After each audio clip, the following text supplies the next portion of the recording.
Let's go ahead. We'll go ahead and get on the record if everyone's ready. Good afternoon. Today is June 18th. The time is 1 p.m. and the Board of 80 County Commissioners are in session for our budget deliberations. We have all three commissioners with us today. And we are going to kick it off again this afternoon with Phil McGrain, the clerk, helping us walk through this process. And we appreciate all that you're doing. Thank you. Well, no, thank you. Thank you for all the hard work to get to this point. And welcome to round two. Man, it's loud in here. Loud, isn't it? It is. I'm going to wait for Judy. Thank you. Welcome to round two. Before we get back into it, so I've got on the screen where we left off. We'll be going back to the operating stuff for development services, kind of as our next item in the continuation. But before we do that, I want to go back and revisit a couple things. You had some questions yesterday, and so we want to circle back, attempt to answer those questions now, and then we'll get back into the stream. My anticipation is this afternoon, in the time that we have, we will go through all the supplementals one time. We'll also go through all the personnel requests one time. I think it's probably a reasonable goal that we'll get through that. That will actually get us to the point where we've seen everything once and we'll kind of know where we sit. And then through that process, it's likely to narrow down to what are the real discussion items that we need to tease out in and among you to get the budget balanced. So the first thing I want to go back to is the CIP question. Specifically, there was two that we left untouched in part of it because we had some follow-up questions on what could be done, and that's the two greenbelt repairs, so items 10 and 12 here on the CIP requests. We reached out to Scott Coburg, he's here, and so Scott is prepared and ready to answer any questions you have about those projects so we can decide. Come on up, Scott. Welcome. Thank you, Madam Chair, Commissioners. Stand for any questions. Yeah, the questions that we had, and you and I discussed this briefly yesterday, we all have, I think, the desire to repair especially the Expo Greenbelt. We need to have the public safe on that stretch, and we all have a desire to do that. However, we all know that area is still in transition with FEMA maps being deliberated. They're not quite finalized yet. Conversations around possibly a levy there. So there's a lot going on right now. And with Expo Idaho and the fairgrounds, with the racetrack, the racing going away, and possible different uses of that area back there. So having said all that, we really would like to look at alternatives instead of spending the fully amount that was budgeted to redo the entire Greenbelt the way it should be done. That could be underwater, so to speak, or it could change. So if you could give us some scenarios on what it would cost to actually put that Greenbelt in decent repair for folks to be able to use at least over the next 2 or 3 years while we're going through this process of finalizing decisions on that piece of property. And if I may add on to that, I feel like you may have answered this during budget presentations, but help us understand how the $250,000 in the parks supplemental foots with this or not. Okay, Madam Chair, Commissioners, sure, happy to answer those questions. So starting with Expo Idaho Greenbelt Pathway, which is now the #1 priority as far as county-owned Greenbelt Pathway in terms of condition of disrepair. You receive a lot of comments regarding the condition of that pathway, and we have for years received a lot of comments regarding that section of pathway. The reason it's now risen to the top is because formerly the Board of Commissioners has supported 2 other Greenbelt projects that were 1 and 2, and now we're on to the 3rd one. As far as alternatives, we did ask for $706,000, which would include all design, survey, engineering, permitting, and then construction for about 0.95 miles of Greenbelt pathway through the CIP along the Expo Idaho property. If that is not funded, I think, I can only speak through kind of preliminary estimates of costs based on former experience of trying to do some saw cut and patch work on the Penitentiary Canal project when we tried to buy some time before a major replacement of that.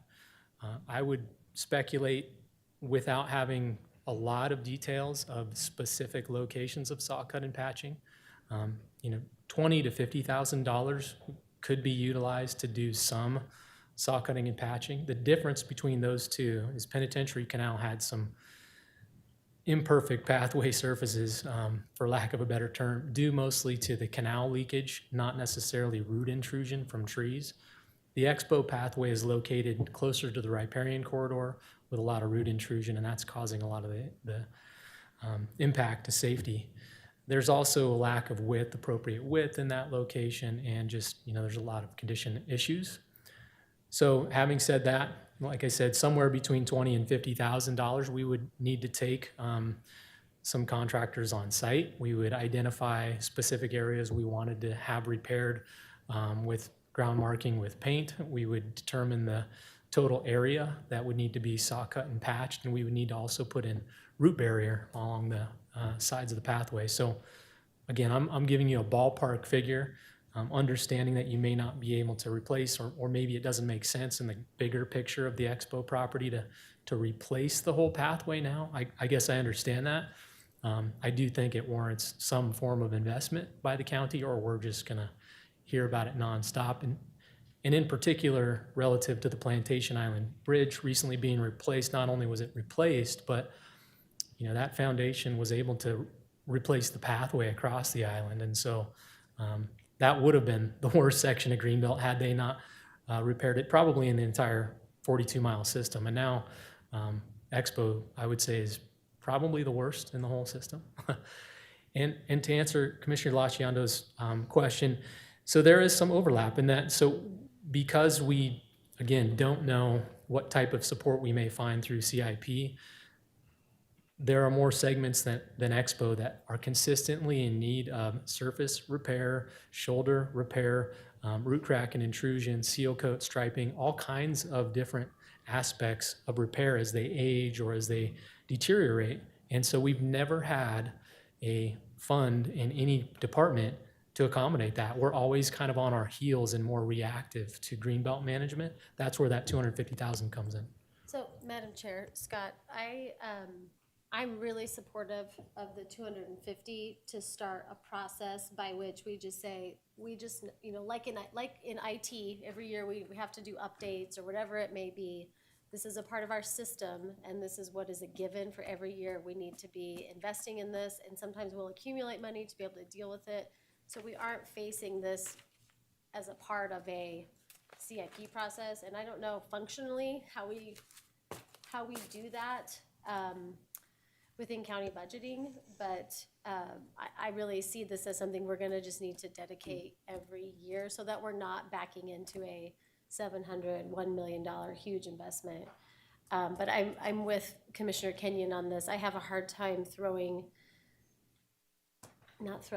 placing, thoughtfully budgeting money on an area that is very much in flux. Even setting aside the changes in the Expo property, I'm more thinking about the FEMA maps and what's going to be requested of us by the Army Corps of Engineers. So I don't know, Commissioner Visser, if you have thoughts along those lines.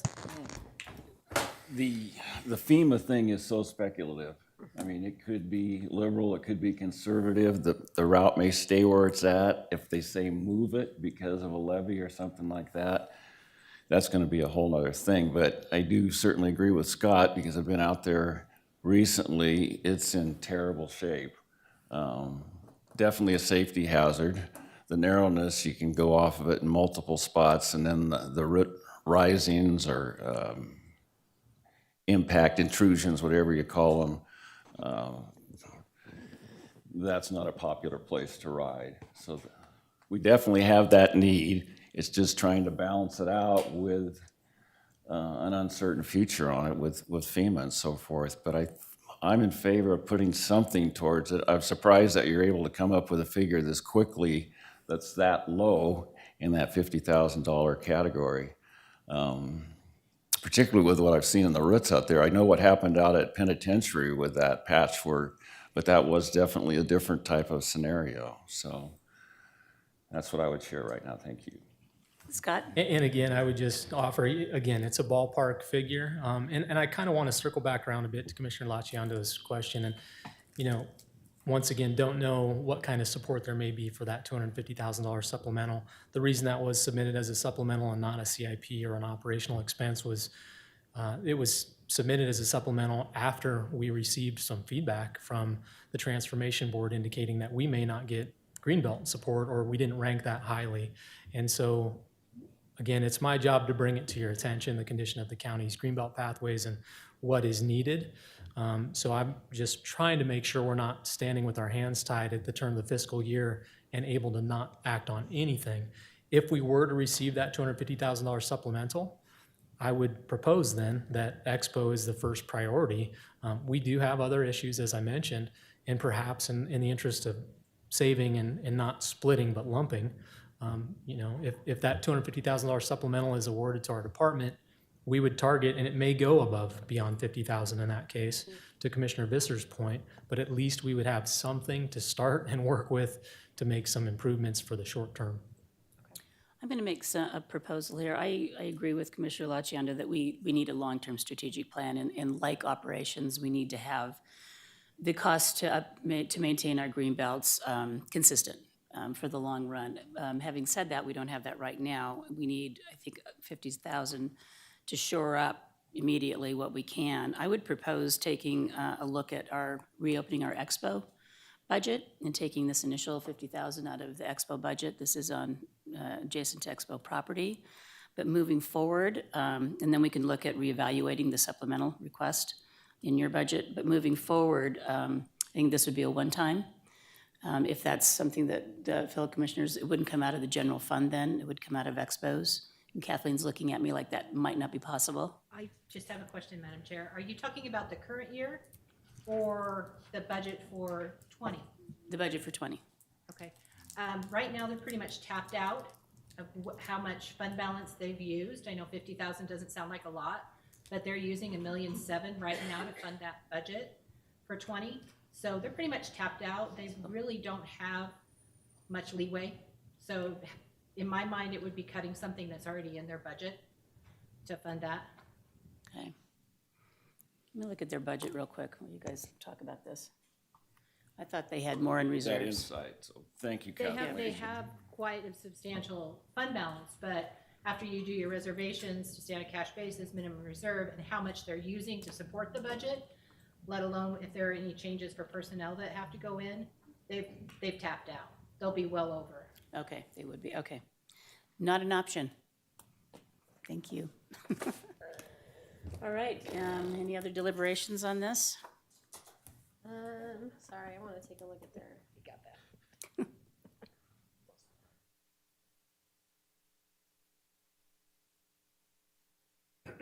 Remind me, we are,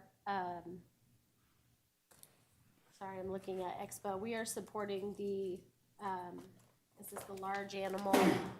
No, the No, roof we didn't. repairs, the 1.1? Well, my understanding that Expo was going to put in a request for 1.9 million to repair the roof on Expo, but they did not do that, and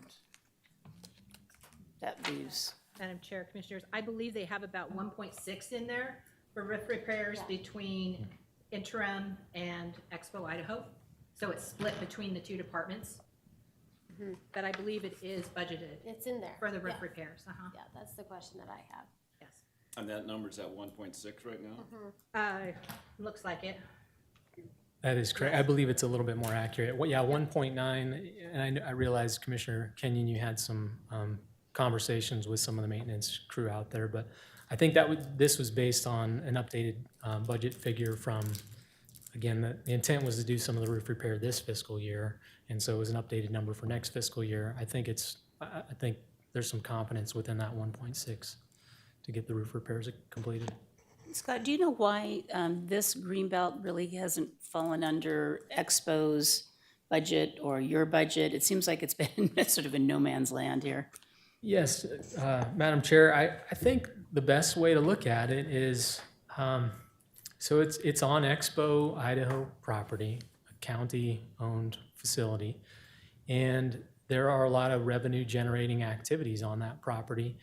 And as you know, there are other items on that property that do generate revenue that are in need of capital investment. And so over time, Expo has saved money in order to, for instance, repair the roof to a building that makes and generates revenue on which they sustain the department. The Greenbelt, I think, is seen as a bit of an odd piece to the Expo property where, Expo and Expo staff is not super engaged in management of Greenbelt. And over time, in the interest of, making sure the public sees the county embraces that all Greenbelt, I've worked with the former director and the existing interim director now to see if we could do something from the park standpoint. For us, it's a long leap, though. I mean, we don't own the property. It's like if Expo were to come and invest in Barber Park, well, that's sort of under my purview. It doesn't make sense for them to come build a greenbelt on our property like what we need. So I guess I don't think I'm answering your question appropriately to that me. makes sense. As an enterprise fund, it should stand alone, and it should fall under their budget, not yours. Sure. And so I see it as either Expo or, again, general fund. It's a community resource. It's a contiguous piece to the entire Greenbelt system. That's how we've seen funding occur in the past it's through CIP or it's through some general fund or even, when we did the foregone for the penitentiary project, that was another way in which it was funded. But it never was just, Barber Park and Parks and Waterways, you make money, right? Why don't you go put that in the Greenbelt?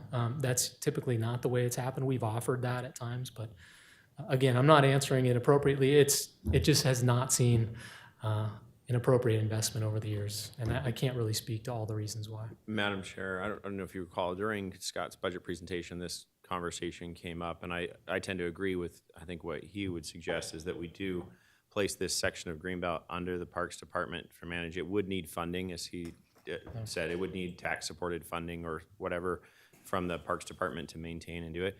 It's more appropriate because it fits within their mission and what the purpose of parks is, whereas what he's highlighted is by Expo, it's probably been placed in Expo because of the revenue streams potential from what's brought there, but it doesn't fit within Expo's mission or efforts, and so it kind of gets neglected as a result. And I think it has more to, it's less about location and more to do with the function if we're going to maintain it, which is why you see this request here in the CIP as well, is looking for funding as an investment in this property because it fits more with the park's mission.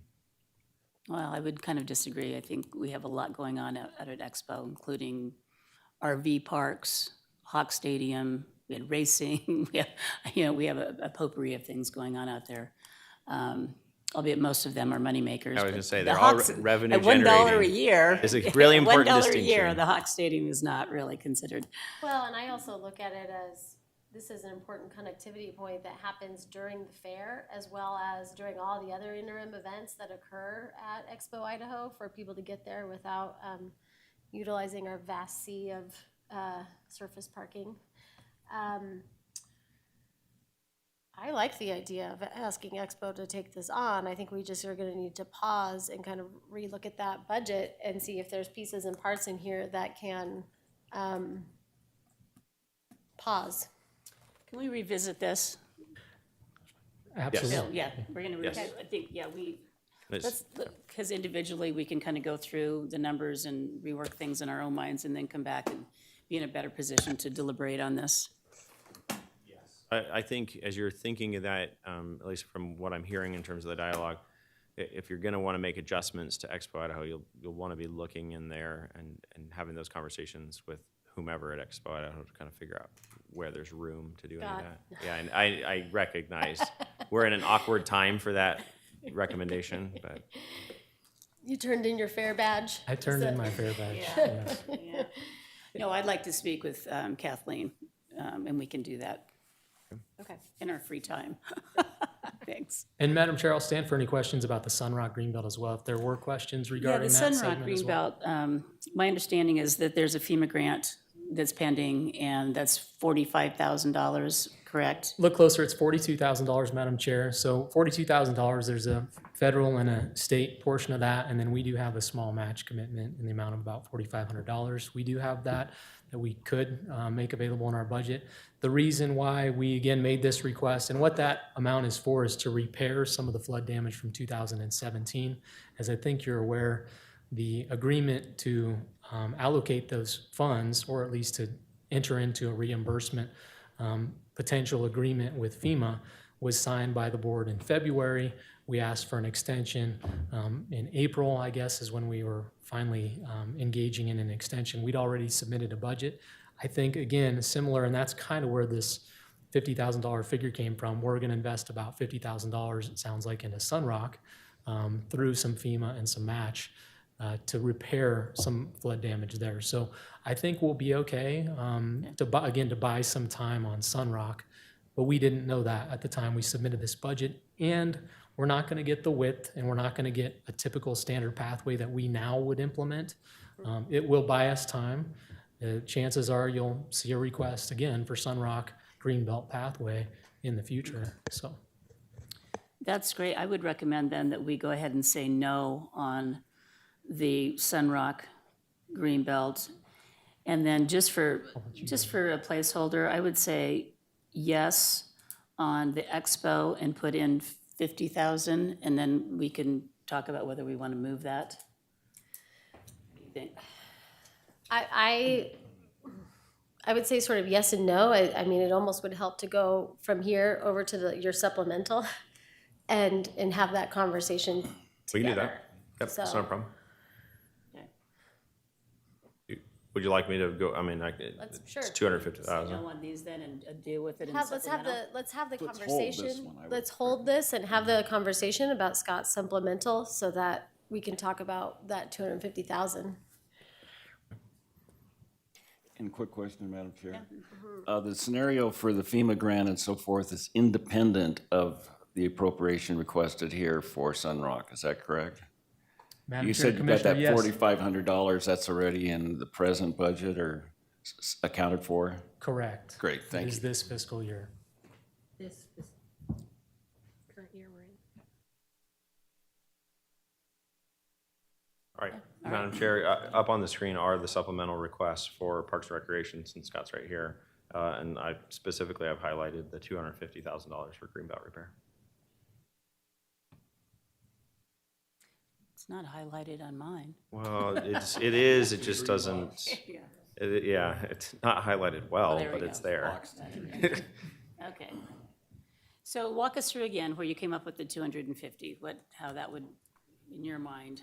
Madam Chair, in the past, we've ended up with kind of catastrophic repairs for Greenbelt, and there's where you see the major requests. With 12 miles of Greenbelt, we're looking at, I can't remember the figure, but I believe it's about $20,000 per mile of Greenbelt is what we were coming up with, 22,000 or something. Based on what we've seen with the patch repair work we've had to do, based with shoulder repair work we've done for erosion. I just came off-site this morning from some erosion repair work we're going to be coming to talk to you about on the Penitentiary Canal project, as a matter of fact. So we do have some issues. And these things continually will be a problem if you manage a roadway system, which is somewhat of what the Greenbelt has become, an alternative transportation system. So we took we have some tables for linear length of pathway maintenance that we've integrated from Boise City, Garden City, what we have invested, and we said, okay, this should at least be an annual maintenance kind of division for us to be able to do those things. Seal coat, striping, any of the repairs, signs, all those kinds of things, we can put it in one division that we can then appropriately at least have available funds to manage Greenbelt segments throughout the county. Right. So I'm really supportive of us getting in the habit of doing this. My only sort of concern would be, given the way we budget and the way we have to budget, we get into a situation of use it or lose it, right? You don't use your 250,000, it's gonna get swept. That can sometimes, not saying this is to you, can sometimes force you to push things up, or talk me through how, say we put in 250 this year, we only use 200, what happens to the 50 next year? Is there an opportunity to accumulate over time so that we are building up a corpus for Greenbelt repairs? Yeah. Madam Chair, Madam Chair, Commissioner, this would be an ongoing request, and I don't know, Phil might want to speak to the carryover as well into the general fund. Yeah, so in terms of the way this would function, you're right, this is kind of like a yes and no answer to it. You can't create a reserve that you're saving up. So this isn't like a construction fund. We're not going to be able to create it like that. But say you appropriate $250,000 here. Scott only spends $150,000 of that on repairs this year. That remaining unspent money will just go into the fund balance for parks. So it will sit there as fund balance. Oh, in the And parks without fund being balance. reappropriated, there's no access to use that money, but here we are talking about use of fund balance. So it would accumulate as part of the fund balance.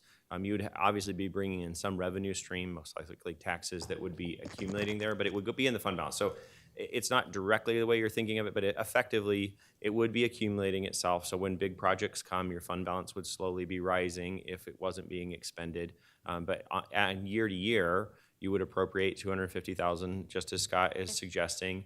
And once that accumulates, if there was a big project like, say, Sunrock, right, you could appropriate some of that savings towards a specific project. So I think what you're contemplating does exist. There's just a little slightly different mechanism.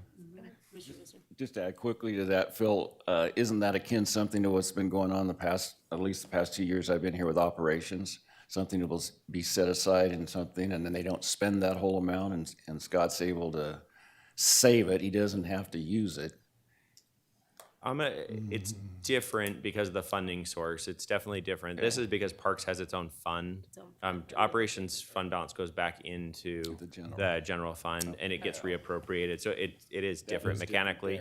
And because Parks has its own fund, which is what really makes this clean. Got it. In terms of what you're thinking. Yeah, this seems to make a lot more sense, and I think we can look at Expo Idaho as, at some point, if they should be contributing on some level, but I like having it all under Parks and Waterways Department. It makes it cleaner, easier to plan for and budget for.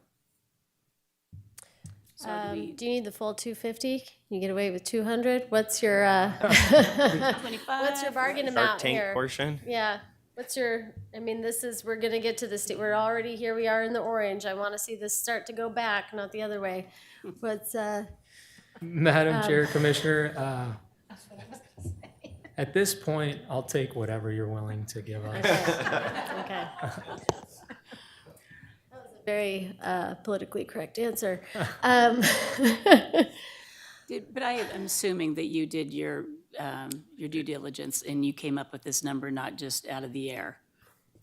Madam Chair, yes, but keep in mind, again, if Expo isn't funded, I could see if we run beyond a $50,000 expense, once we get in there, we paint every section we want replaced and we get some quotes back and they show us that, it's gonna cost more than we anticipated, we could chip off a pretty significant portion of 250 to make Expo right, because it is the highest priority, is the most highly trafficked. If we're not gonna realign it right now, it needs to be repaired. So again, keep that in mind. If it's lessened, I can see that. That would be my first order of business, is to work on the Expo Greenbelt with this, but we have other priorities lined up as well, so. So, Madam Chair, Scott, my recommendation would be to fund this at 250. We may need to come back later, but with a directive or a mandate for you to essentially create your own facilities plan that would look 5-10 years out. Here's what we're looking at in 2020, 21, with an expectation, knowing that a future board may change their mind, but that this is what you're gonna get and this is how you're going to address it ongoing. Does that sound Absolutely. appropriate? Sure, yeah. All righty, I'm good, 250. I'm good with that, and then are we gonna go back to the, Yeah, and take those up, yeah. okay. Thank you, thanks, Thank you, Scott. sure. Appreciate it.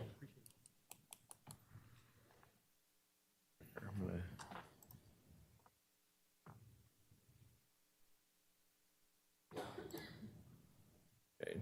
You want to revisit those two Greenbelt? So I think we're. I just want to make Ready for sure. that, or do you wanna? Yeah. Okay. Well, just to start it off, based on what we've learned and verified via the grant process with FEMA, I think Sunrock can be scratched. But as Scott said, 50 is maybe a ballpark on that. I wouldn't mind going a little over that, but I would say a minimum of 50. Oh, shoot. Unless So we we're gonna have, take it out of this. Yeah, Yeah, we can scratch them both on here.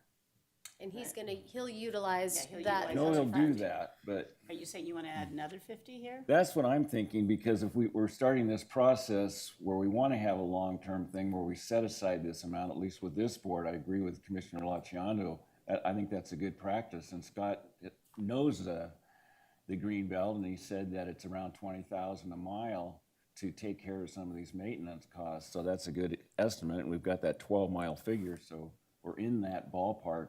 I don't think that's questioned. My question is, since we just approved the 250 and we thought it would come out of there, do we really want it here as well? Do you want to see it? As bad as it is, I'm using my personal reference on that. I would leave the 50 also there at this time. We started the process with the 250 in the parks budget. They're assigned to the green belt, and yet we've got this. We could though, Dire we thing. could, yeah, but we could make that a priority in that 250. We could tell him, He's never had that 250 before. yeah. So this we is, could I say see your that first as being the opportunity to start funding it in an ongoing Parks Department Okay. line It's more item an versus organizational- CIP. Yeah, Yeah, the money's still going to be there. No, I It's see just that. instead of having it two different places, let's just do it all under one roof. Does that make sense? It And then we'll makes make it sense a if it priority. works, right. Yeah, we'll make Okay. it, make that 50 a priority. Okay, so we're going to say no on these, Okay. and we funded the full. The other one at 250 on the 250. other. Yep. Okay. All right. I Moving have. right along. Yeah, I do have. I'm gonna quickly go back. Are there? I think out of efficiency is why I'm doing it this way. So I'll just highlight it. But since we have parks highlighted, are there any other questions for Mr. Coburg before we revisit? I mean, it's not till later that we would be going there, but I have it pulled up. So in terms of the supplementals for parks, do you want to review any of these, or do you want to just go through I them? think I've gone through them enough with the presentation. You did a great job in the Okay. presentation, so So I'm good. we're comfortable right now. Okay. Okay. All right. Shifting away from Greenbelt discussion. well, I actually, Nope. for me, since we have it up, I'm looking at where the orange ball is, and we need to start having the hard conversation. So I guess if we want to talk to Scott now versus making him wait till the end, since you've already been on the hot seat, you turned in your fair badge. You know, these are all needs. We just ticked off a big one. That's a big deal. Are these ranked in order of priority? Okay. Okay, that's good to know. Well, I've lost track of where Scott is now. I don't even see him out there. Yeah, he's there, yeah. Thank you. Yeah. So can you It just, is or is not in You're off priority. my head. so on the last one, on number 6, the increased operational expense, what are the consequences if we did not fund that? Madam Chair, those increased operational expenses on number 6 really cover approximately 30 separate line items within various divisions. So some examples as I presented are increase in credit card fees that we do when we run credit cards, uniforms, security, just a whole bunch of different components. Some are computer resources or software, minor things like that. But cumulatively, they add up to $40,672. So really, that's just an incremental kind of cost of business increase across the lines that we're seeing a cost of business increase, if that makes sense. It does. I guess I'm wondering why it's showing up in supplemental.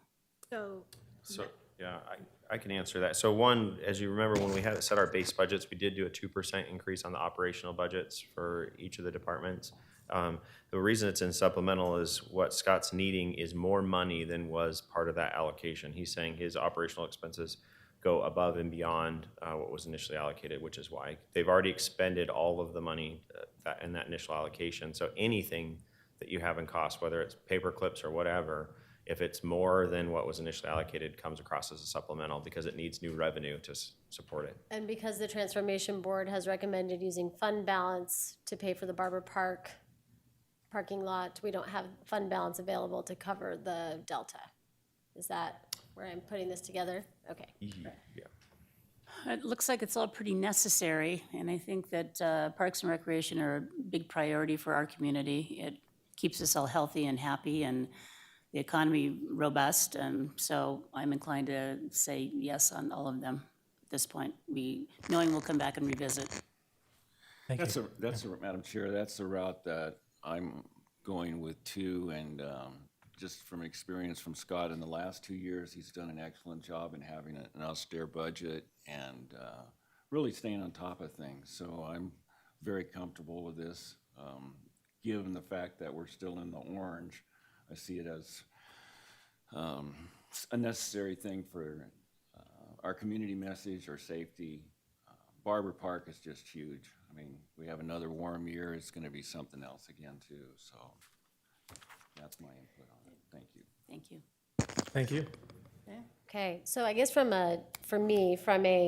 how this all rolls out, I agree, they're all fantastic. I got my eye on that mini skid steer. But it's really helpful for me to know what your priorities are. I think, however, based on what you just said, we might want to reprioritize number 6, given that that's a need, if we have to come back in order to balance the budget. Okay. Yeah, that makes sense to me too. Okay. And that wood chipper is just reminding me of that Fargo movie, so. Bad reminder, or bad thing. Yeah, but it goes along with a used bus, right? Okay. Yeah. So just a quick question, the used bus, what portion of this is the used bus in there? Madam Chair, so we were utilizing a $9,000 price for a bus we acquired last year. So we look on surplus. We one time made the wise decision, not so wise decision, to accept a free bus from the sheriff's office. Oh. But anyway, we invested quite a bit of money in that bus to get it operational again. And so $9,000 was we did find a surplus bus, actually from a used bus service that the county has a contract with here in Nampa. And so we were utilizing a recent number that we wouldn't intend to really go over, something that's reasonable for in this case, it was a 2011 Okay, so international. our vendor partner, this is part of the busing people back and forth on the rafting, and I understand that they just bought a new bus, is that correct? Madam Chair, the county actually owns 4 of the 5 buses that are used for the shuttle service. The vendor does own 1 bus. Are they anticipating buying another bus? At this point in time, they invested in several pieces of recreational equipment. They purchased 32 new rafts for this season, so their priorities were equipment. At this point, I don't know that buses are a priority. It'll really depend on how our 3 1991 and 92 buses hold up throughout the course of the season, and the end of season meeting we host with them to talk about operational expenses and where we're at with all those things. So. Okay. That's one of the things that I wouldn't mind coming back and revisiting, possibly taking out that 9,000. I think with our relationship percentage on income that we receive, that we could push that cost over to the vendor. That's what I'm thinking. Okay. Is that doable too, Madam Chair, if I ask? Madam Chair, Commissioner, sure. I mean, it's ultimately you make those decisions. It's negotiable. We were getting 20%, they're getting 80, and it's a good amount. And I think that they could invest in their own equipment We at this point. negotiated with them when we had the hardship a few years ago with the high water too. Yeah. So we would be spending taxpayers' money in order for them to make, a private company to make more money. And I think I think that's 9,000 where I could probably go, cut it out of the budget. We can do that now or revisit.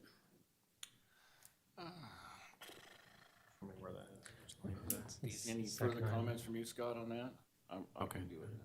I do not have any further comments, Commissioner. If you have any other questions, I'll stand for those. Okay. Okay to strike it. Okay, let's. So strike you just want to 9,000 remove from the- 9,000 from the that line? 42. Okay. You got it. Look, we cut something. You feel better? All right. Diana, you feel better? I think you've got a longer ways to go than $9,000. Good luck. Every little bit counts, looking out for the taxpayers. So 33. And I'll stick around for just a bit Thank if you you, do have Scott. additional lingering questions. Appreciate it. Thank you. Driving people in our own vehicles back to Barber Park. All right. You're getting a big minivan, aren't you? We just got a truck, so. Start investing in scooters at Ann Morrison. There you go, Okay, scooters. yeah. Okay, thank you, Madam Chair.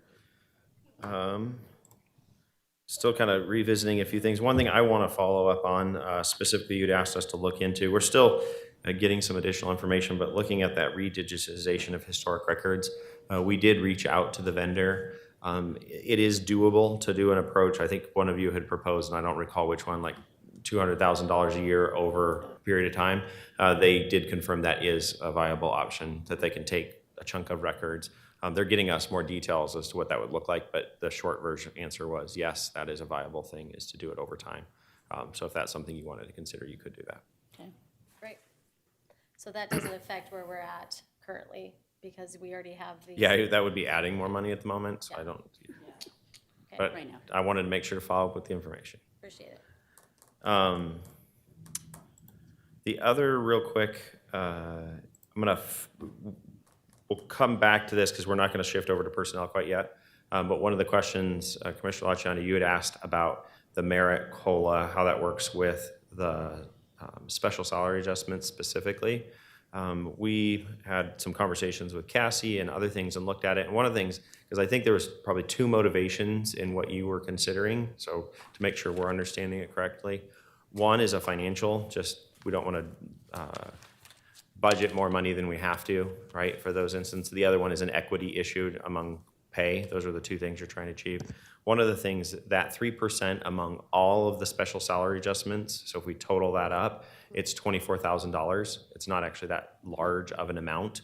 And for that reason, because it's $24,000 and that's not that significant, what we recommend is the way we move forward is we'll just still budget that $24,000. And then when we go to implement the merit portion of that, we'll ask everyone with those special salary adjustments to work with Cassie and HR. Already we sought feedback from all of the departments asking if they had taken into consideration the potential for merit or COLA when they were calculating those, and it was 50-50. Some had, some hadn't, but everyone kind of confirmed that they had been working with HR when they were doing it. And so what Cassie's recommendation is, and we support, is they can help look through it. They're just, you won't allocate that merit when we actually do the distributions, and we'll encumber those unused funds. So they won't fall into the personnel analysis. They'll just go back into the general fund. They'll get tied up. That one of the key things, I think, for all of us, that buys us more time to figure that out to the time it would be. And because it's $24,000, it's not going to significantly impact our development of the budget here.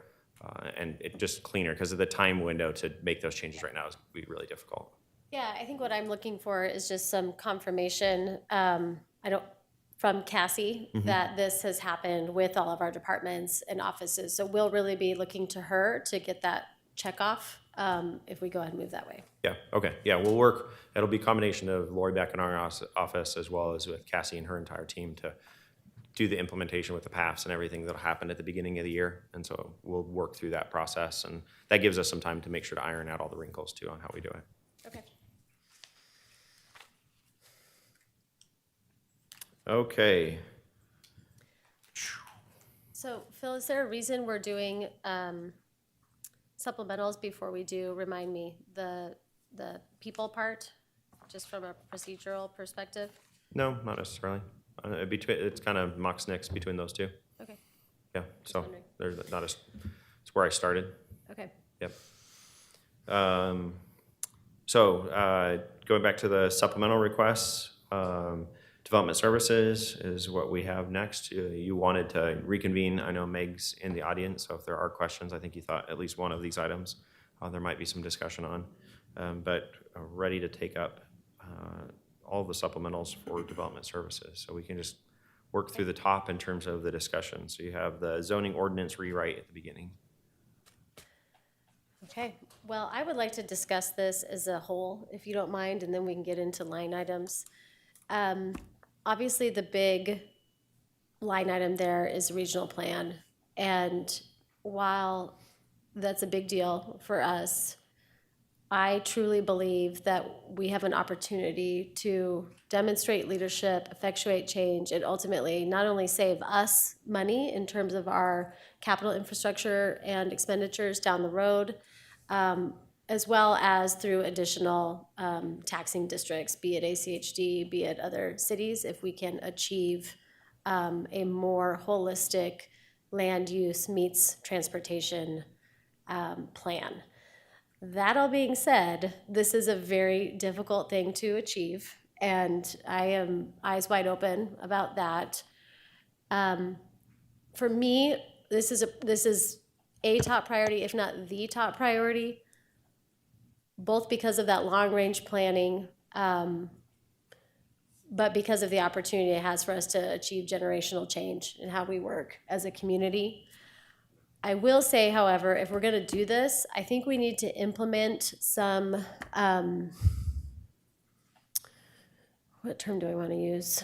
Sort of checkoffs or benchmarks that, you know, by such and such date, we have this buy-in from these cities. By such and such date, we have this in order for us to continue moving forward, because it is such a big investment. So just for my fellow commissioners, that's how I'm approaching this. This is, while it's a big investment, I think it's, We need a safety net of some type, and those checkoffs are really essential. yeah. So anyway, that's my thought. That's, It's a huge, big number, and yes, it is a priority for us. Man, you know, I look at it, and it's about 90% of the supplemental request for that department. Well, I'll give you my 2 cents worth while you're mulling it over there. I do think that this is a priority, and we have a lot of partners that we need to consider in this process, and it's going to be, hopefully be an ongoing process and not a one-time or, you know, 1 or 2 year project. So having said that, I really think that we are in the initial stages of building these relationships with those partners, with the cities and with ACHD, ITD. We've been on board for 5 months and we're making headway. I don't feel like we have their buy-in financially, and I wish we would have been in a place where we had at least some of those conversations occur before we're sitting here having to make this decision. So I know it's expensive to do this, and I think that the development services came up with a very reasonable number.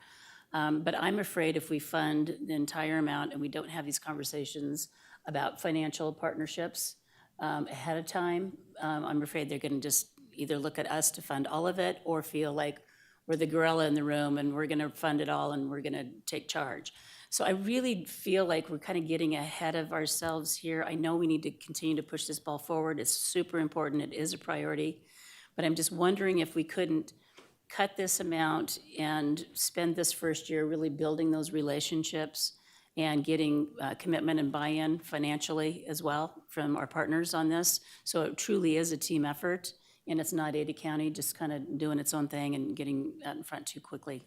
So I would suggest that we prioritize this, but we look at cutting that to 400 and try to get a facilitator in the work that we need to get done for the partnership building piece. could we have Meg or Mitra come and remind us as a board what we're talking about here in Yeah, terms of what the items are? Thank you, Mitra.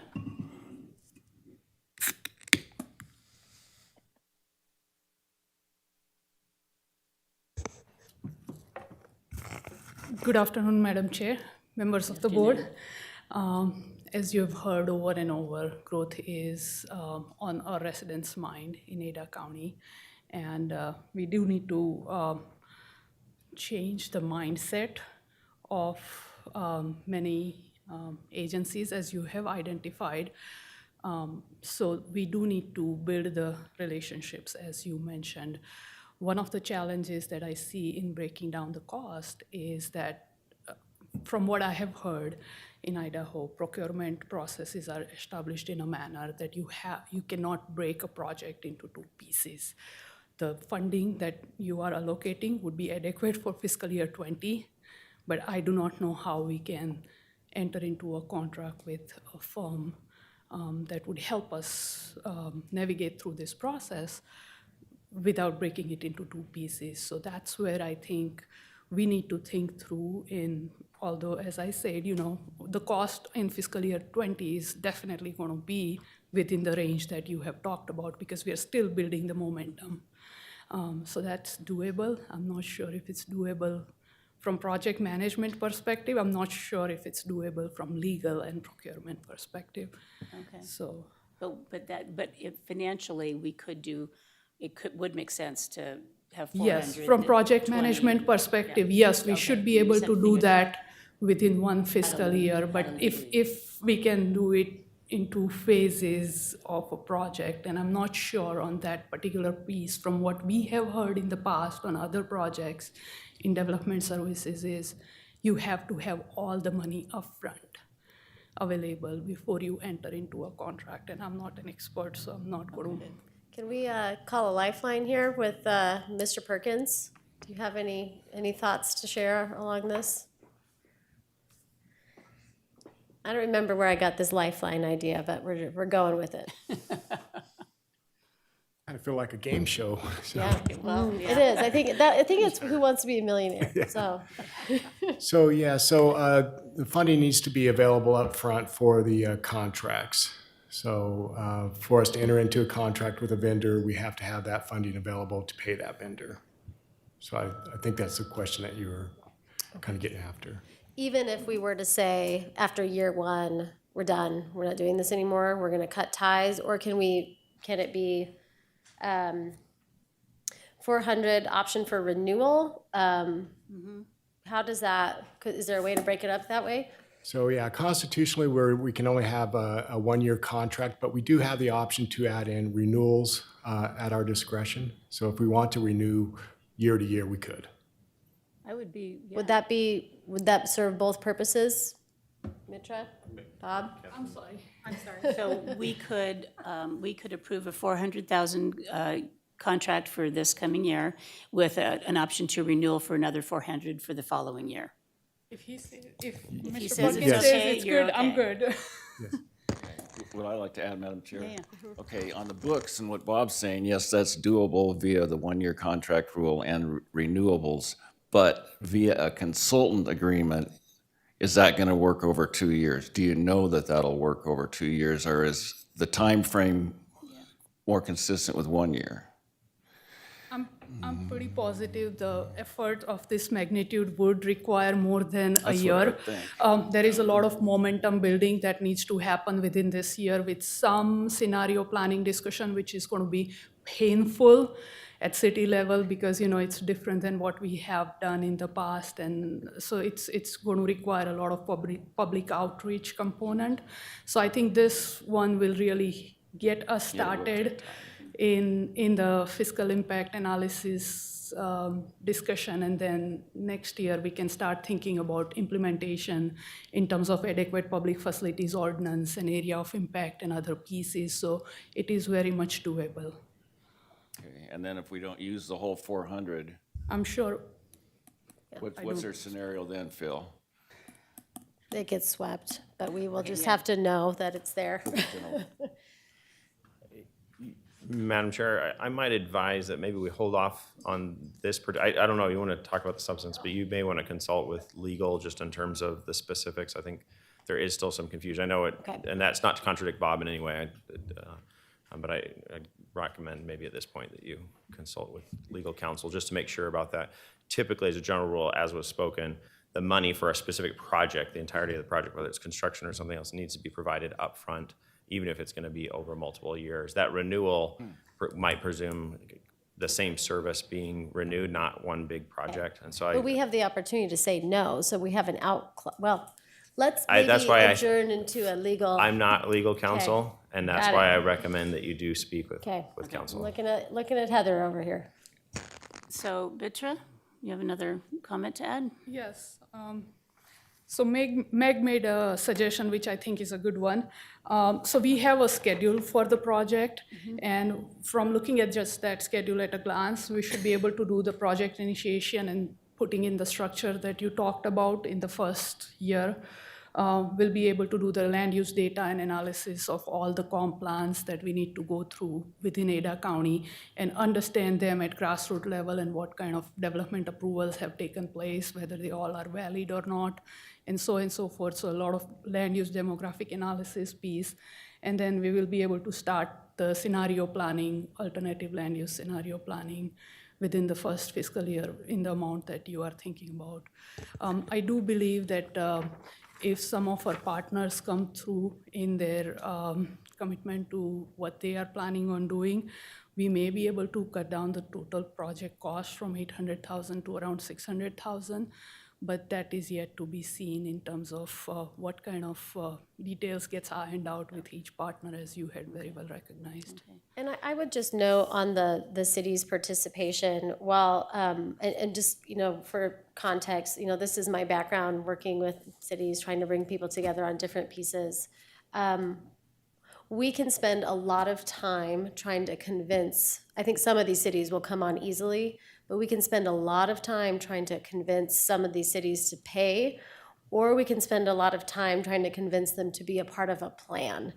And for me, given the minimal amount I think they might be able to contribute to funding the plan, I would rather spend our time on actually creating the plan, which will ultimately achieve the fiscal outcomes we want to achieve. So that's my bias in that perspective, and that gets into how we roll this out, but I just think that's realistic. So we could possibly put in 400 to approve this year. We'll talk to legal, but we could put in 400, and then how we handle the other 400, whether that's a renewal or we just put it in for the following year. We could do either one. But for this year, I think we're safe at 400.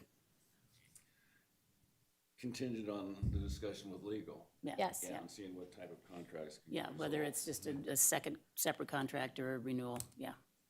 Yeah, and I think maybe to add to that, I think as a budgetary perspective, you absolutely can put 400 in here. The question will be later how you're able to expend it. So this doesn't hurt. And there's probably multiple avenues you can look at on that actual expense piece, and that's not what we're doing here today, right? So what that does is just locks in $400,000 available in the next fiscal year, which I think you guys are all acutely aware of here.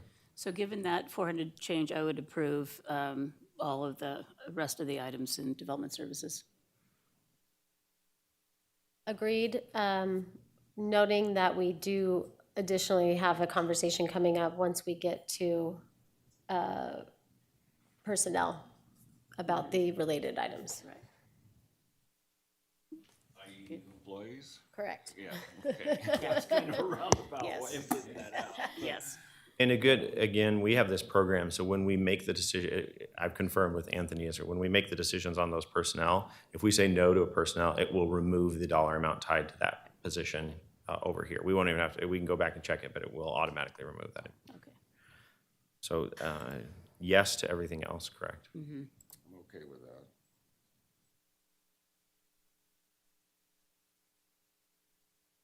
Okay. All right. Moving forward, next is Department Administration. I think this is one that you're most familiar with. I believe you've reviewed all of these previously to arrive at this point.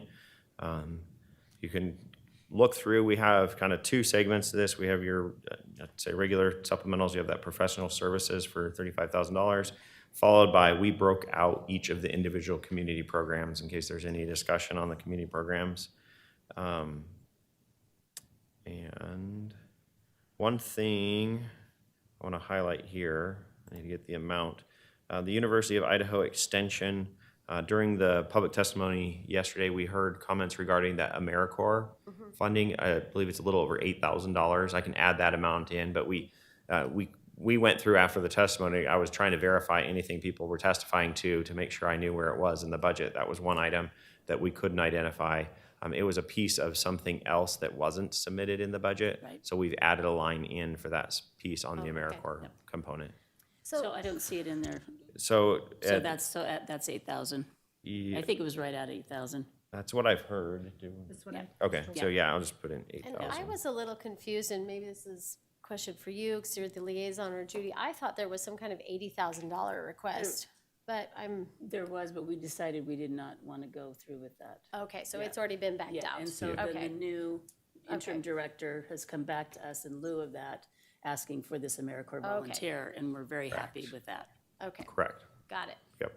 So we can plug in the 8,000, which you just did, thank you. Yep. Okay. So do you want to just go through the top in terms of those community programs? Sure.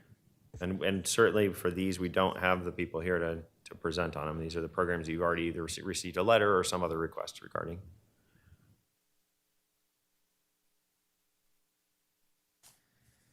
Oh, where are they?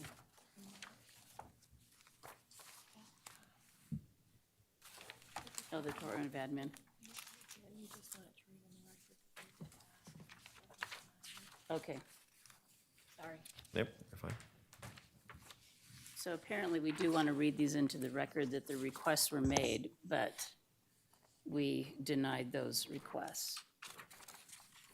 Or Or approved those the- requests. So where is extension? the Idaho Humane Society? Where is that in here? No, these are ones that are not supplementals, is that correct? Right. Okay. had a meeting earlier, and these, you didn't submit this supplemental. Okay, But this we're gonna kind of. okay, so do you want me to do Yeah, this? go ahead and read them Okay. in. Yeah, sure. So these are items that are requesting the same funding as last year. Idaho Humane Society, I am the liaison to this group. And that funding is staying the same as last year. State Animal Damage Control, same as last year. Do you want me to read the amounts? Well, no, we're going to discuss them. The State Animal Damage Control, Wildlife Services was going to be here. I don't know if Wildlife Services is here. No, they attended last week. Okay. I have an issue with this one.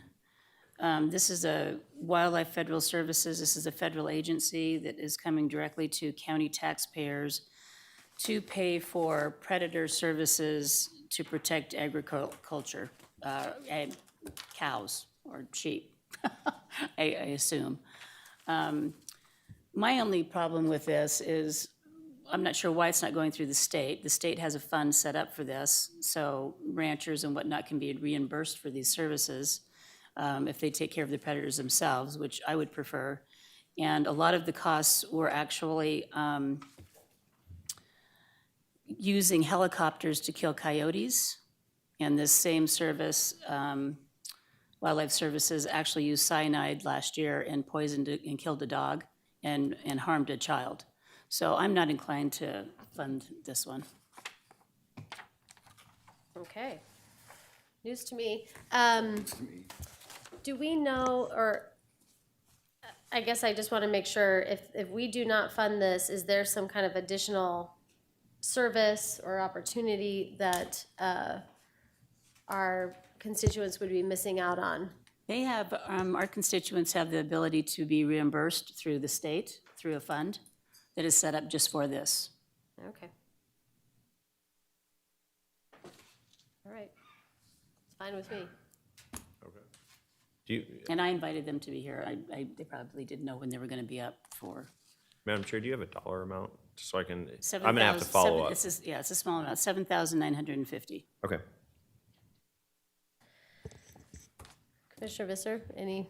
They're also under scrutiny by a judge right now on doing lack of environmental impact studies. So there's a whole host of issues.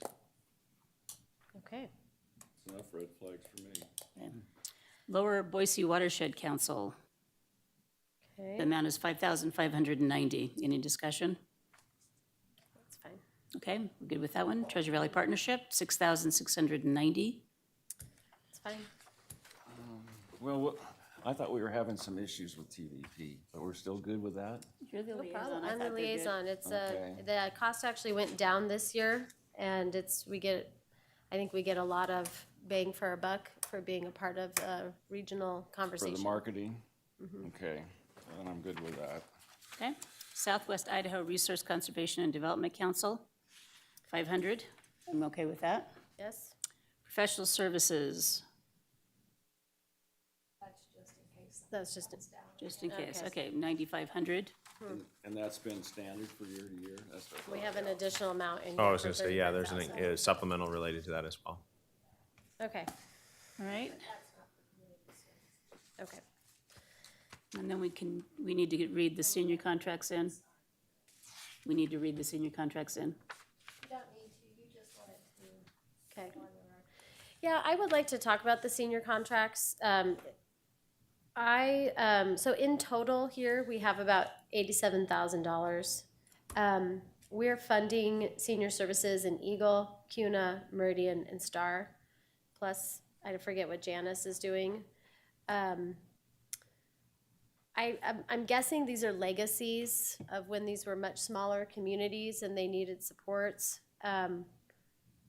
But I struggle with the growth, especially in Meridian and Eagle, for example, of why the county is funding something in an incorporated city to provide citizen services. So I think this is a conversation for the next year to have, but I would prefer to leave it for now, but we need to engage that conversation. I would agree. I am the liaison for the Area Agency on Aging. And just having taken over that position, I agree with you. I think this needs to change. The Area Agency on Aging is working on getting their funds out, their state and federal funds, in a more proactive manner. And I think that this could, part of this could roll under their responsibility for next year. And I will encourage that to happen for next year. But we didn't have a chance to reach out and have conversations with each of the senior centers this year, and I would hate to just pull the rug out from under them without having prior discussions. So I'm okay for this amount for this year, but that will change. Okay. Expand our dialogue with them. Yeah. Yeah, I think And they owe that to us. So, and absent that, Commissioner Kenyon, the area of agency funding coming in, is this something that you would take on or something that I could, I guess, at TVP, for example, engage in that conversation with our cities about their role in taking over our I responsibility? think it needs to be both. Yeah, Okay. I think the Area Agency on Aging needs help in terms of connecting with these communities, community partners, and bringing those, if we could help bring those groups together, that would be very helpful. Okay. Okay, next, University of Idaho Extension. They budgeted, last year it was $210,000. The increase request was $84,236, which we denied. They've come back and asked for $8,000 for AmeriCorps volunteer, which I would agree to. Much more reasonable. So yes to So- the $8,000. Just at 8,000. The increase, the 210 as well. That's Yeah. I understand that piece, the continuation Yeah, of that funding. okay. Yep. Perfect. Valley Road Transit. I think that's in here, isn't it? Yep, we have that one in here. So anything else on this page that's not on this? This is one where I requested some additional information on the State Street corridor, the benchmarks. I would be inclined to support this, Which but one are you looking I'm at? looking at the Highway 44 State Street corridor. So if you recall, they took away a route that was coming from Star and backed that out, and they are trying to reconvene and look at a route that will hit people more in the city center of Eagle, utilizing park and rides. I would be inclined to support it, but to keep an eye on it and ask for a presentation about ridership. So that the Highway 44 Star one was very expensive per rider.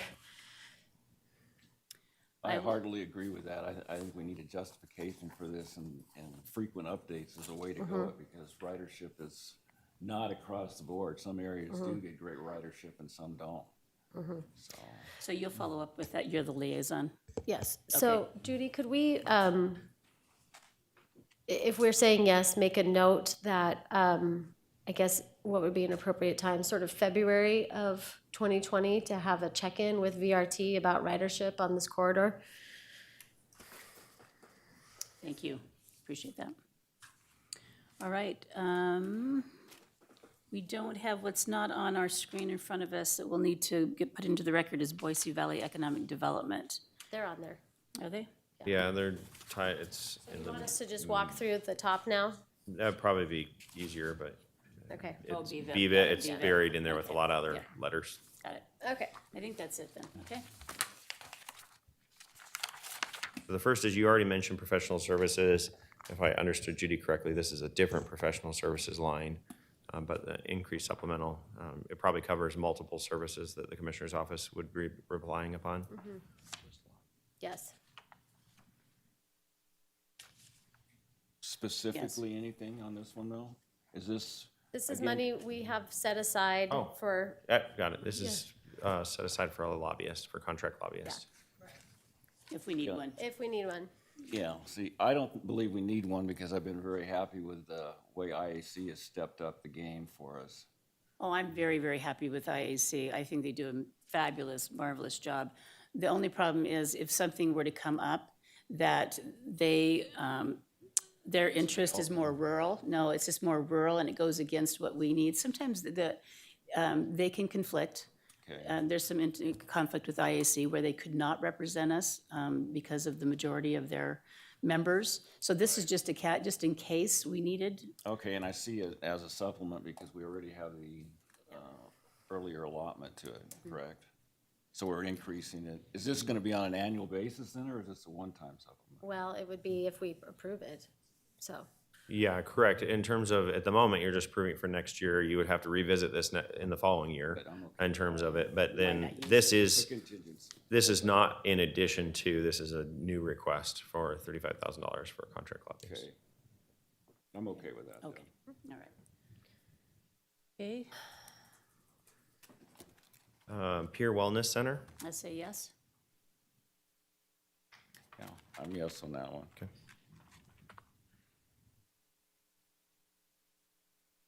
Soil conservation for $15,000. I'd say yes. Yes. Now, is that the one, the increase from 45 to 60,000? And I see, that's when I was sick. I missed that presentation. If the other members could share something. It was before, excellent. just that- We are getting so much bang out of our buck Yeah. Well, I know from the them. presentation, they've so. got a great constituency on their board of professionals and so forth, so. Do you know specifically where some of the things they were requesting for in that amount, or? I don't have I that don't with me remember now. at this point. That was Yeah. months ago. Well, then I'll Yeah. defer to you guys. Okay, Yeah, yeah, we're feeling pretty confident that they're worth it. I agree with that. I just Yeah. didn't know I that big can- of an increase I'll of find out 33%. the info and the files when we get back to the office, yeah. Next up is the increase to the Capital Crimes Defense Fund. Based on utilization, the fund had to increase. And Ada County is definitely a user. Yeah, Yes. and we have the statutory obligation too. Yeah, we Yeah. visited this a while ago. This Yeah. is maybe not so negotiable. Yeah. That's great.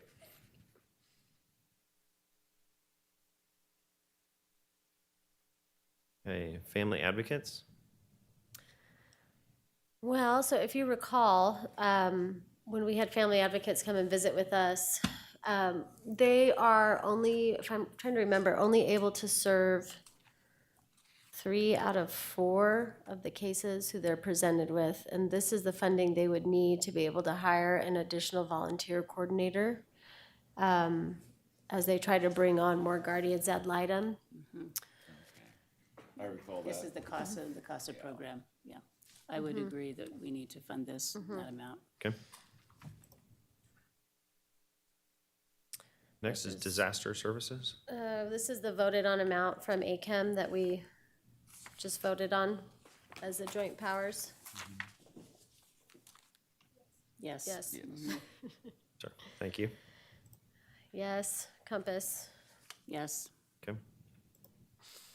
BVIP. Yes. BVIP, I'm gonna say no, just because I think there's a lot of groups that are doing this and funding this effort. I'm not sure the county taxpayers need to add additional. I think we're trying to keep up with growth. I don't know, I could go either way on this one, but I also, this group's mission is to attract new business, and that's fantastic. But we then have to pay for the services that new residents require. And so I just think we have a lot of other contributions that we are making to the local business too. community. and I think that they're well-funded with other The other community entities, yeah. membership, yeah. So strike. Hey, Allenby House, this would be, I'm assuming, an increase for the request for Allenby House. Yeah, I'm okay with that. Yeah, I'm okay with that, okay. Okay.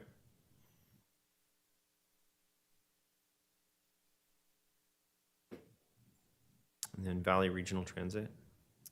Yes. We've done that.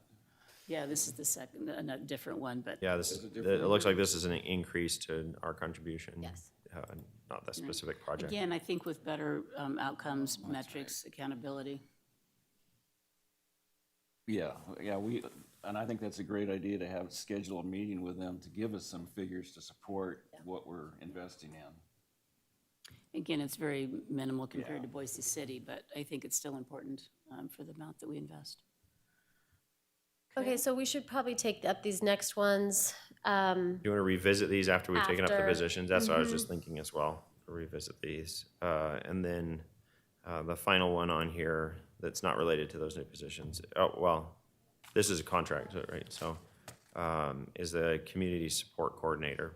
So if you recall, this is pending the feasibility study on family homelessness, philanthropic contributions. This would only be utilized if that feasibility study comes back, that it is a go to be able to bring in millions of dollars. But, you know, as has been discussed during the budget process, we have to get it in here now. It may or may not be utilized. Commissioner, would you like to revisit this after we talk about that request? Or is it tied to the indigent services request? The feasibility study is the key, and that's, Okay. I mean, we're committed to it if the feasibility study comes out, correct? Well, we haven't discussed it yet. Okay. That's the one that I We're think, waiting for the feasibility study, but Yeah. okay, so if I we think we could okay come it back and to the this feasibility after the Yeah, other. okay, that's what I was is a thinking. But, no-go, then we I'm are committed. confused. but we'll revisit this one. Because when we take up the main issue, The that main will help issue, then, clarify yeah, the exactly. conversation. Then we'll talk Yep. about it. Okay, so we'll revisit these a little bit later. You don't want to confuse me, it's easily done.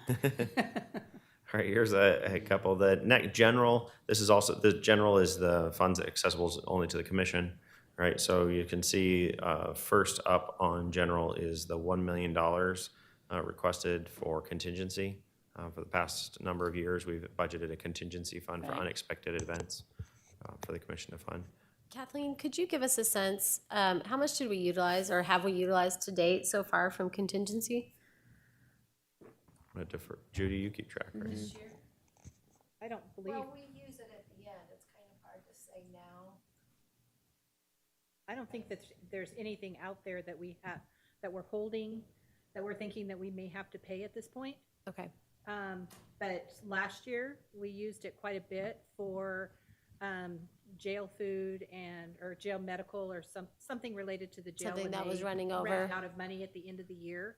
Okay. So this was also, just as a point of clarification, is kind of a placeholder of where you may find that additional funding should that grant for the coroner go away.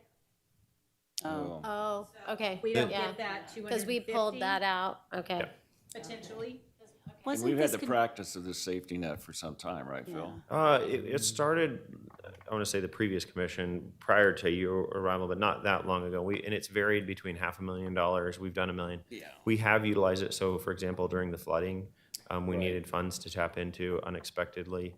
It kind of hit or miss. An example to follow up on Judy's point of the timing issue. So a good example, back in December, I approached the board about asking for $20,000 for the recount because I don't anticipate that we'd be able. But the way this works is so the board said yes to the $20,000, but first I have to expend 100% of the elections budget before I get to tap into that $20,000 that was approved. So that's why, to what Judy's saying, is we always have them expend 100% of their existing funds, then the contingency can pick up the slack. And sometimes the $20,000 may be a good example. I may not end up needing it, so it doesn't actually tap into it. am I remembering right where we needed this for some AV or HVAC issue or some mechanical issue? Potentially for the chiller. Mm-hmm. But we Chiller. had operations, again, pay for that out of their budget. And then at the end of the year, if they ran short, we would have that Okay. there. We did not that year. They were able to fit that, but that was a huge expense that pretty much wiped their budget out at the end of the year. Okay. And we do have currently budgeted this funded with fund balance because that makes sense. We may or may not use it. All right, and you're comfortable, Part of the mix.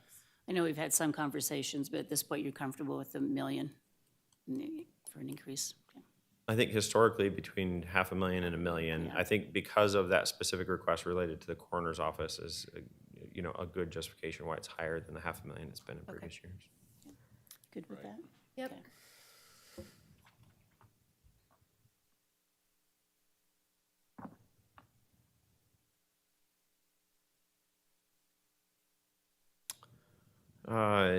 FSA, increase one-time supplement for, so it's $175,000 for our FSA program. And this is because of the changeover, yeah, I believe so. I believe this is to pre-fund an FSA. If we change over to a vendor, we're going to have to handle all we're the gonna have to money. pre-fund, And okay, so we're gonna have to pre-fund the Oh, sure. account on behalf of the employees, yep. just because of the way FSA works. We'll get that money back and the tail end of the program. Nodding her head yes, right?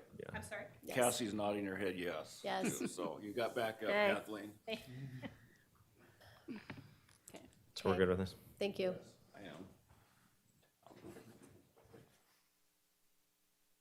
am. And so this one, we need to do, this is contingency. This is for, so while we're going through the budget, we calculate all the personnel at 100%, but then we actually remove 2% from the budget because we don't ever expend 100% of our personnel budget. From our office, this is where this request comes in. We put in a contingency. Really, it's our office uses this to balance. So it's not likely in large departments, but in smaller departments where they may not have turnover in a given year, that's usually where that 2% savings comes from, is turnover.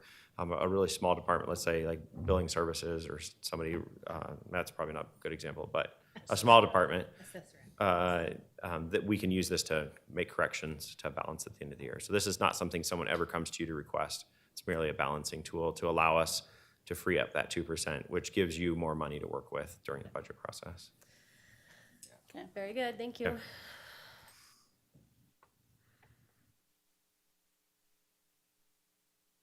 Okay. Shifting towards ad valorem. This is part of the assessor's office. The first one is no longer needed. We resolved that with the property insurance. Commissioner Kenyon, you were a part of that. So the first supplemental is the SQL Server upgrade for $28,000. It says fund balance will be used per department. So what's that about? Means it's a one-time expense and it can be used, fund balance can be used for it. Kathleen, do you want to speak towards it? Ad valorem, or an appraisal and ad valorem, they have their own fund balance, just like parks, that's available to them, and so that's what we would use this for, again, one-time purpose. Okay. Okay. Yeah, okay.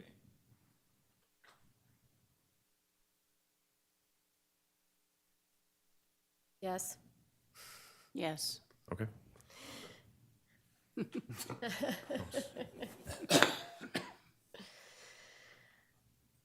Just for those folks listening in, that was a reappraisal survey cost approval. Thank you. All right, continuing to move forward. Trial court administrator's office. There's an increase in the extra help. This is when they need to pull in additional personnel or have additional, I mean, it really is temporary help that they may need to increase.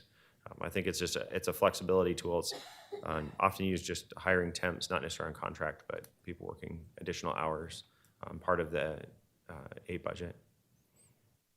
You know the history of what's going on with the additional help needed in that Trying to office? remember from our presentation. Hold on. I don't, and I know that Sandra Barrios isn't able to be here this afternoon. She specifically She's here. contacted. Oh, is she? She She's still here. is. Okay. Sandra, come on up. I guess I could turn around and look first. I have it here. Hello. Hello, commissioners. So to answer your question, throughout the past few years, we have had positions in which the employee had to be on medical leave, on an extended medical leave, and we've had them up to a year. This actually has happened on the general fund and on the Department 44 and the problem-solving courts. And this has had a really bad impact, a negative impact on the employees that had to pick up the work that was left because it was so long. We did not have any flexibility whatsoever to be able to bring on new personnel. Because of that, we had to use funds that were initially assigned to a brand new position that was very critical to the function of the courts, and we couldn't hire that. We had to use that money to fund the double fills. So that's kind of the history of it. Okay. So Phil, could you help me understand how this connects to the 2% that was just up in the earlier line item that's supposed to help? I'm a little The confused. Yeah. balancing tool. Sure. So this is not associated with that. So that $100,000 that you saw as a contingency for personnel is not for situations like this, like unexpected things. What it is for is if a department expends more than 98%, because we're only budgeting each department at 98%, if they actually end up expending 100%, say the entirety of their staff stays throughout the year, then we need that money to pay, level it. yeah, so that's the only reason that other money exists. It's not for any unplanned anything. It's just for that situation. This is extra help. Many departments have it. There's typically almost exactly the situation described. It can be used for temporary staff. This specific line item is within the personnel line item, so it's bringing them on as county employees on a temporary basis. And this, you'll see this in other departments. They have this as well. The alternative that you hear about sometimes is you'll see temporary help in the B budget where we actually contract out to a temp agency. There's two different approaches to do it. Different situations call for different needs. But this line item, this is pretty standard use for this line item. Yeah, I'm okay Good. with that. Thank you for clarifying. Thank you.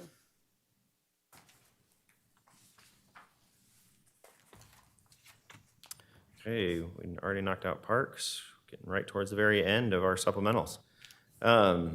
Weed abatement, mobile data collection project.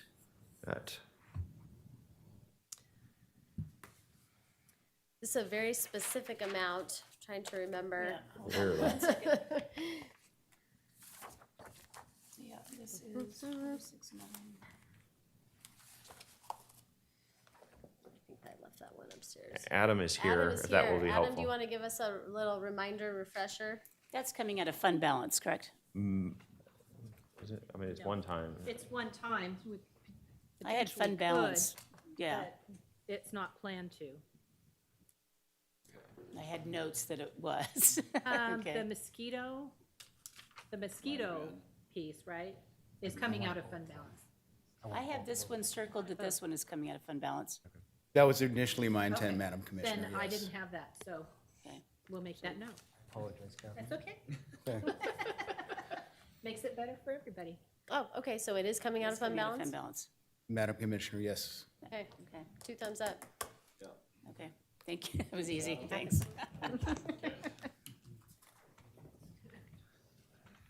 All right, I saw a thumbs up. I'm assuming that's an affirmative. Recorded. Yeah, recorded. Okay. Okay. All right, indigent services. These are the two requests specifically requested by Commissioner Laciano to add into the budget. These will be out of the indigent services fund. So happy to answer any questions. I guess that's probably the easiest way to do this. Commissioner Kenyon came on the visit to New Path to kind of talk through the service model and some learnings that they had during this first year. They would like to move from utilizing paid security to utilizing 24/7 psych techs on staff, which is what involves the increase. I will note St. Luke's and St. Al's have come back with their funding commitments. We have letters in hand from them. And ultimately, the long game here, which I have commitments from both of them to work on, is utilizing Medicaid to pay for these supportive services so that we're not paying for it out of county budget. But that is a process in and of itself.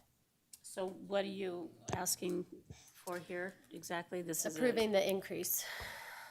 But you said for psychiatric services? So that's or- to move, the increase reflects their desire, the team's desire, to move from utilizing paid security to utilizing psych techs, who are more, I'm familiar with. you're psych familiar with techs, psych techs. yeah. Okay, so Madam Chair, maybe just to add it to it, this is a request, exactly what Commissioner Laciano is, an increase to the contribution we're currently making at $250,000. The county has, so built into the budget already is $250,000. This is the increase. I'm gonna defer to listen to what Commissioner Visser has to say. So is there a liability, Commissioner Laciando, with the present setup, having the security basis? You know, A concern, or is it more of a? And Commissioner Visser, maybe you could speak into the microphone just for those Is listening. there a online. Thank you. liability concern with this So, shift? I think, I am not an attorney. The way that they're currently operating, which is based, you know, these operate a little bit differently in lots of different places. So the model that they originally chose to go with was to have security on site. I forget through what hours in the evening, but to not have staff overnight. What they would like to move to is having a psych tech on site 24/7. Because what they have realized is that the kinds of issues that they're dealing with are less security related, physical or whatnot, and more requiring some mental health assistance, and having somebody on site there then prevents them from the ultimate issue, which is sending somebody to the hospital. This is common practice at other mental health facilities and hospitals. Yeah, I don't know. How much are the hospitals contributing? They're each contributing 100,000. Is anyone else partnering on this? It would be Not on the supportive services side, so the housing authority pays for about $300,000 a year in rental assistance. And then our savings for not doing the security, is that nominal or minimal? I don't think we don't save on the front end. We spend more on the front end, but the whole value proposition, which we have the numbers, we're gonna get our initial numbers later this summer, and then in a year, the whole value proposition is to keep people from going to the hospital or keep them from ending up in jail. So I can't tell you what that savings would be, but Well, on the hospital perspective, I would wish that the hospitals might contribute more, because it seems quite a range from 100,000 to 750. So I'm hesitant to do this one based on what I have right now. I'll say yes, but I want to come back and visit it when we go through everything. Let's come back and see where we're at. and what I can do is go ahead and ask Visit. Terry Riley to resend the reasoning and why they're hoping to do this. Yeah, it's, since they didn't do a presentation, department presentation, we don't have much to really to go by. So revisiting is good. Yeah. Great. Okay, next up is the other request, the Family Homelessness Public-Private Partnership, presented by Commissioner Laciando. Go ahead. So well, Commissioner Visser, you were absent during the budget presentations, but I did send you some information via email. I'm not sure how you want me to do this. I'm happy to answer questions or kind of give you the big picture again, whatever you think would be most appropriate. Just the big picture would be good. Start right with the now. big Yeah, picture, and we let's go can with keep that. asking questions, drilling down if we need to. Okay. Because I need a refresher too. So the idea here is for Ada County to potentially, again, this is something we have to put in the budget now, but my proposition is that we would actually hold a separate public hearing pending results of that feasibility study, and that would occur in first quarter 2020. But given our budget cycle, we'd have to have the money in now. Now, if the feasibility study comes back and says, there's no way you can raise this kind of private money, or this isn't feasible, or actually people don't want you to do this, this money goes back into our budget. If it comes back positive, we still have the opportunity to then say no. And I forget, Kathleen, what did you call this? This is an auditor's. We would, an auditor's encumbrance. Right. So we would just encumber the funds so that you don't spend it, and it won't be released unless we say, give the go-ahead to release it. Okay, and then with the study coming back in January, you said, would this be a partial year then, or are we going on a calendar year of January forward? Because we're on that October fiscal year. Right, so the feasibility study will be going on this summer, and during the fall, and that's utilizing funds that we already have. And Who already has? that our office already have. And the information will come back to all of us in a report form. We can have a presentation. I'd say we might be interested in doing some kind of public presentation. And then we can hold, again, depending on how you all want to do it, we can hold a public hearing. That would be my recommendation, that we have a very transparent process to determine if we do want to move forward with utilizing county funds in this way. So back me up here. So tell me what the public-private partnership would be for, what are we paying for $750,000? Okay, so that's on the substance of it. So in my memo to you, I outlined, let's back up again. I'm sorry, I've got. That's okay, that's okay. Lots of memos. So the increase in homelessness, and specifically child homelessness, as you heard from the school district and others here, has been pretty exponential over the last few years. At the same time, we are in a much better position than other localities to do something about it in a meaningful way. And What do you mean by that?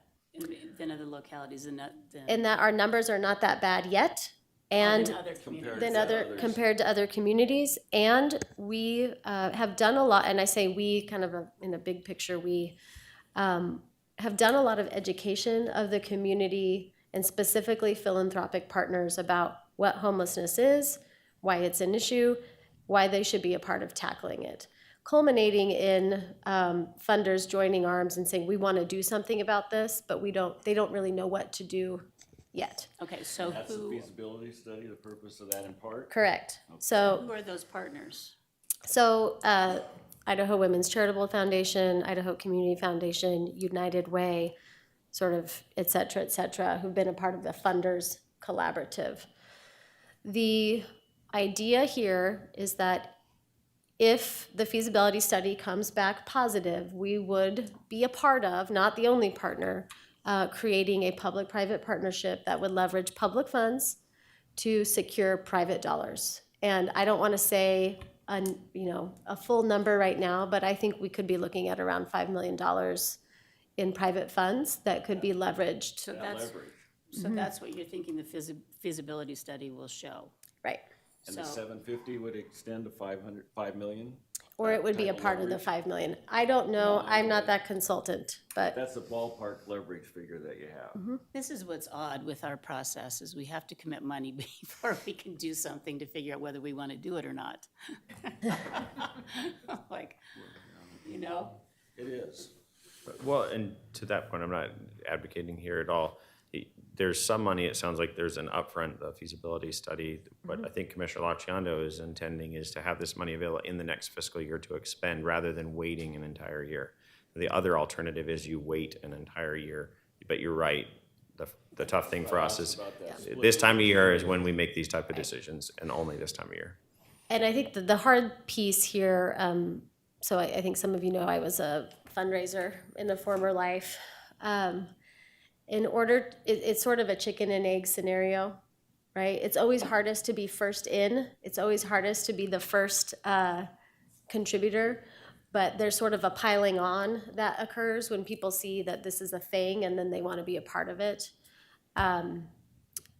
Because of our process, we have to have this conversation now. But what I'm saying is that I don't think we should fully commit the funds until those feasibility study comes back and we have a much more robust discussion about what a partnership looks like, who's on board, what is a campaign committee, and that's why I had this conversation with Kathleen about an auditor's encumbrance. well, I guess I just have basic questions on, to me, homelessness is, the issue is much larger. Homelessness is one part of what happens to people based on many, many different reasons, whether they have an abusive family or lose a job or there's no affordable housing. I mean, there's a whole host of issues that go around. why someone is homeless. So I guess I don't understand the bigger picture of how, how this group is defining homelessness. Are they tackling it in a systemic way? Are we just giving certain folks homes, like over at New Path Housing? I mean, I just don't have enough information here. I just feel like, for me to commit $250,000 of the public's money without more information, and maybe I can get more information today and tomorrow. Okay. Because I can come up to speed pretty quickly. So I'm wondering why it's under indigent services, and if it is part of fundraising, is that something that we're able to do? And maybe that's a legal question? Is Heather? So let's back up again. There's two separate things. There's a feasibility study over here. That's money that would come from us. That is that part. And this money would be for services, which is why it's under indigent services, which is So the 750,000 would be for services? Okay. Are you clear on this, or do you need more help Well, too? that helped me, but again, when you came up with this figure, are you able to break it down and not itemize it, but just have a grasp of what those services are and what the effectiveness of those services are, their history? Yeah. I think conceptually, I think, it's a really great idea. It's a great concept. It's with everything that we've had to tackle with the budget, and you understanding that if you didn't get it in this budget, we'd have to wait another year. So it's a little, we're feeling premature and challenging. So the more you can help us come up to speed within 48 hours, so we can come back and deliberate maybe more intelligently. Okay, is that I good? can do that. And so we'll revisit this one. Okay. Looks like Friday is gonna be a fun day. Like I said, you could have your Friday back if we finish this sooner. It's all right. I'd rather take our time and do this right. Yeah. Thank you. Appreciate So, that. and I guess I just want to be clear. So you both have some information that you maybe have not had time to read, which is fair. Get that. But, so I can resend that. But there's also an opportunity for me to have some folks send you emails or give you a phone call on more substantive, kind of how the case management works. I think the bigger piece here is that this amount is not going to directly tie yet to some kind of contract, because there's no there yet. This is a placeholder at this point. We could move the placeholder up to $1 million. We could move it down to 500,000. What essentially this money is a it's the leverage. It's a good faith effort on the part of Ada County to say, we think this is an important issue to tackle. And so we are in to allow additional funders to say, yes, we're going to be in too.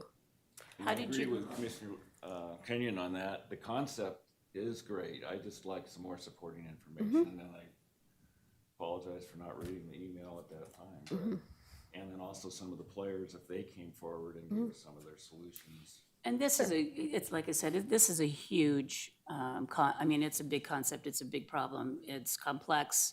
There's a lot of moving parts. In my mind, the issue is not homelessness, the issue is much more than that. And so, I guess to that point, so having worked in this sphere in social services quite a bit, we don't have the wherewithal as a local government to solve poverty. And nor should we. We just don't. We actually don't have the wherewithal to solve homelessness. We don't have the wherewithal to solve a whole bunch of things. What we do have the wherewithal to do is be a convener and a catalyst. And to me, that's what this amount represents, is for us in partnership with others to say, this is an issue that we can tackle. We can get at this. We don't have to be Seattle. We don't have to be San Francisco. We're going to handle this in Idaho way and get ahead of it before it gets bad. how did you arrive at the 750,000? In consultation with clerk's office, based on the fund balance that's available in indigent services, as well as what I thought a meaningful number would be to demonstrate to other potential funders.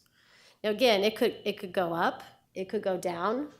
I would say if you only put a minimal amount in there, you're not sending a message that this is something that we're going to ask others to come in with significant amounts. So as much as anything, this is the commitment that we would be making as a county to say this is something we believe is worth tackling. But Madam Chair, I'm still not clear on how that 750 figure came up, particularly when you said there's still that fund balance that you took into consideration. Yeah. And I don't. Okay, Don't fall over there. So, and I'm like, this is where our budgeting, and feel free to weigh in here. Because we have all these funds, right, under the 3% cap, Correct. it gets a little bit, I don't know, hairy is the right word. Part of the reason I thought indigent services made sense was, one, we already have a precedent there with New Path. Two, we do this kind of work is something that is preventative from us having to pay out of the indigent fund in the long term. But we could say, pull it out of indigent fund, just put it in community programs and achieve the same thing. But we have some fund balance available in indigent services. To maybe clarify, and I had this conversation with Commissioner Laciano before, so the indigent fund is part of the 3% cap, so its primary revenue stream is tax dollars shared. So this request, just like other requests, competes against all those that are within the 3% cap. They are interrelated. It is true, which you reference, indigent services fund. So each of those funds, even though they fall under that 3% cap, do have their own fund balances. Indigent services is particularly healthy right now. That's where we've actually been shifting tax authority off indigent services to support the general fund. I think your question was very appropriate, and what was just referenced, this could very easily be in the general fund. In some ways, the general fund has more broad authority on what you can spend money for, where indigent services, there does need to be some nexus between the indigent services fund and its purpose with this. I think Commissioner Laciando has suggested, right, that tie for service that we support people through indigent services. That's kind of the case there, but it does fit in with these. Don't view it separate from everything else, because it is part of the whole in terms of this request, just like the other requests you get either through, whether it's through the general fund, district court, indigent, any of the 3% cap funds. And that's where it gets hairy for me, is that it's a part of the 3% that we're allowed to take total, and yet if that money just sits there, it's not like we can use it for I don't know what, greenbelt repair. Sorry, Scott. They have their own fund balance. Once we take the revenue, so that 3% can be allocated in any portion to any of the various funds. Once we take that money, it is within that fund. Any unexpended money from that 3% is used in that fund and doesn't then get to move once it's been placed in that fund. That's how we end up cataloging this. But then, as I referenced, what we do with like indigent services being a prime example, where we haven't had the utilization of it, so we've slowly kind of amassed more money in fund balance. Instead of taking new taxes to support indigents, we've actually been using fund balance to support ongoing operations, so we can kind of work that funding down so that we can use the 3% cap to fund greenbelt projects and other projects. So this is big accounting, right? We're multi-fund accounting. There's a lot of moving parts to it because of the size of the county and some of the legislative rules regarding each of these funds. Yeah, so I just want to go ahead and send information both to Please. Commissioner Visser and myself. We'll refresh our memories on what you had sent previously, and we Sounds can good. revisit this tomorrow. Okay. Sure. Perfect, thank you. Okay. Madam Chair, at this point, we've gone through all the supplementals. We've been here for just shy of 2 hours. If we're inclined to take a break, this might be the most appropriate spot. Okay, I'll second that. let's take 10 minutes, and we'll come back, reconvene at 3. Ready? Okay, let's get on the record. I would like to thank Trent Triple. I've been a commissioner now for 5 months and just figured out that I could lower my screen. So now you might see my face. This is one county. Thanks for your support. All right, are we ready? Okay, Phil, All right, thank you, Madam Chairman. back Chairwoman. in session. All right, you can see where we are. We have cut a little bit over the past couple hours. So we've almost gone through everything. The last thing that we have remaining, we've kind of gone around it for a while, is the request related to people, right? So this is a combination of a number of different things. So there's new position requests, special salary adjustments, reclassification, transfers from part-time to full-time, et cetera.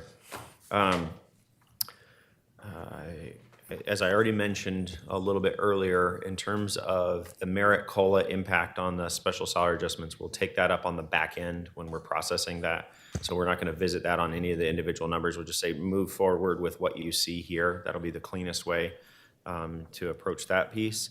And then also, just as a reminder, as we go through, I'm going to scroll here for just a second.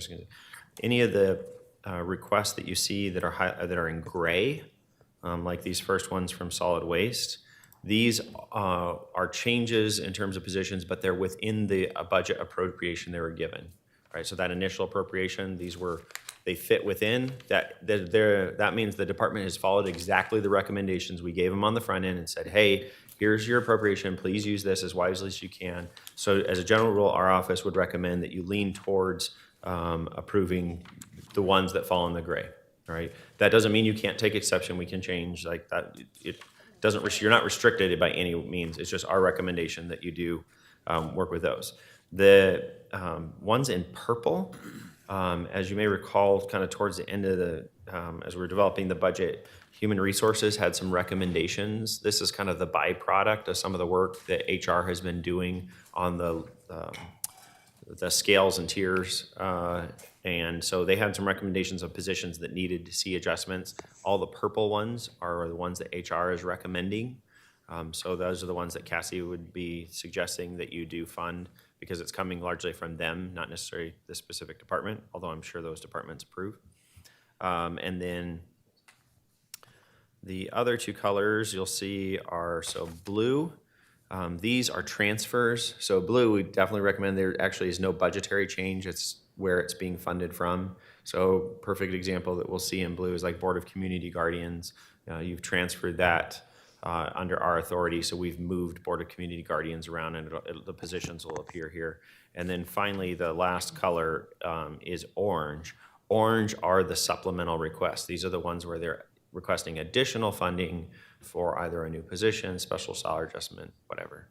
So as we go along, I can remind you of that color scale, but it helps as we're seeing this, because it might make some of the decisions move a little quicker, and then you have more discussion and debate on some of the other ones. Yeah, Commissioner Visser. Yeah, thank you, Madam Chair. Phil, just for additional clarification, could you go a little bit farther on this, what a transfer is? Give an example of that. You said it had to do something with the Guardian program. I gave that as example. So let's look at the ones that are on the screen right now. Okay. So we have consolidated elections. You see new position is what's listed. It's actually a transfer. It's not a new position to the county. The position was previously funded out of the general fund in the elections budget.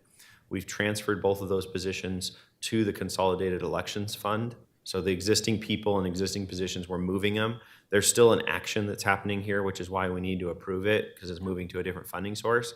But it's not no increase to those positions. It's not a new position in terms of the total number of county employees. It's just a transfer between funding sources. Fiscal neutral then? Yeah, fiscally neutral. If there would be a fiscal variance, we would highlight that fiscal variance. The Board of Community Guardians just moved from under our office to the clerk's office. Yeah, that was why I gave that example, because we've moved the Board of Community Guardians. Yeah. And there won't be many of those, but there are a few of them in the budget. You ready? Okay. Okay. So you'll see as I was scrolling through, we already addressed all those self-supported funds. So with the consolidated election example, we've already addressed those ones. So now we're shifting into the ones that fall within the 3% cap. There was a request real quick. I'm going to scroll forward if you're okay with it.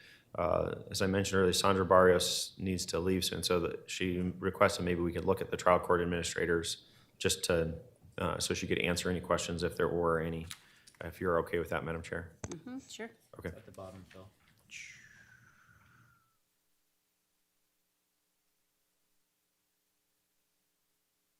You can see we got a lot of work to do because she's at the bottom. Okay. TCA's office. We have 6 new positions that are supplemental requests, and then a number of reclassifications that fall within the budget, as well as some special salary adjustments that fall within that initial allocation. So it might be easier to take up those ones that were within first, which are the gray ones. So we have the reclassifications and special salary adjustments, and then you can take up the new positions after those, if that's acceptable. Okay with me, Madam Chair. And just following your introduction on this, if it's within gray on my first go around, I'm going to probably accept it. Yeah, within budget. I can see yeah. that. Okay, And you then guys the are both blues, okay with since that? It's budget neutral, I would say I'll go with the blues, but again, you said there's only a few of those. Yep. Okay. So You're just both to okay with that? streamline it a little bit from my yeah. point. Okay. I'm waiting I for would, the- yeah, I would agree. If there's any specific ones you want to discuss, we can certainly do that.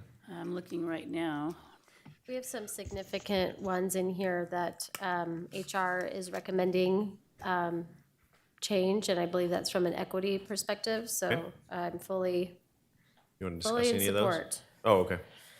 I'm in support of that as well. I've discussed that with Cassie. Yeah. Okay. All right, so think I I'm got fine yes with on it. those. Fine with the gray. Got fine with gray, great. Yeah. Okay. Looks like they'll fill, there's 3 trial court administrator positions, the assistant PCS coordinator, PSC coordinator that's in on a separate page.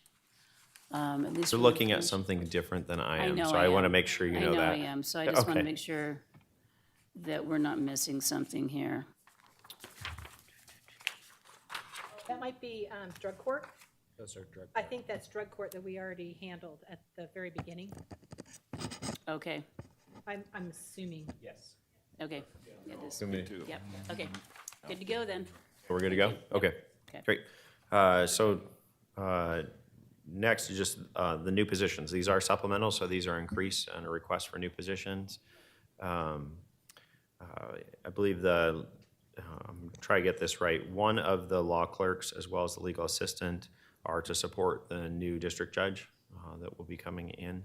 And then the other requests are just based on additional workload that they've requested. But Sandra is here to speak specifically to any of those new positions.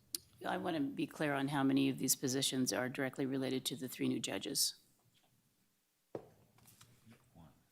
district judge has law clerks. They're requesting one. Madam Chair, Commissioners. So Phil is correct. The new judge would have a staff attorney and a legal assistant that would directly work with them, what we call that team. Having said that, the administrative specialist will also, in a roundabout way, help because of the increase of work that is produced because of the increase in case filings as well.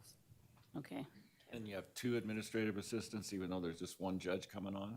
The administrative assistants would be assigned to different areas, so they would cover the language access, the interpreters, and that would help to reduce the amounts that we're paying out to private vendors.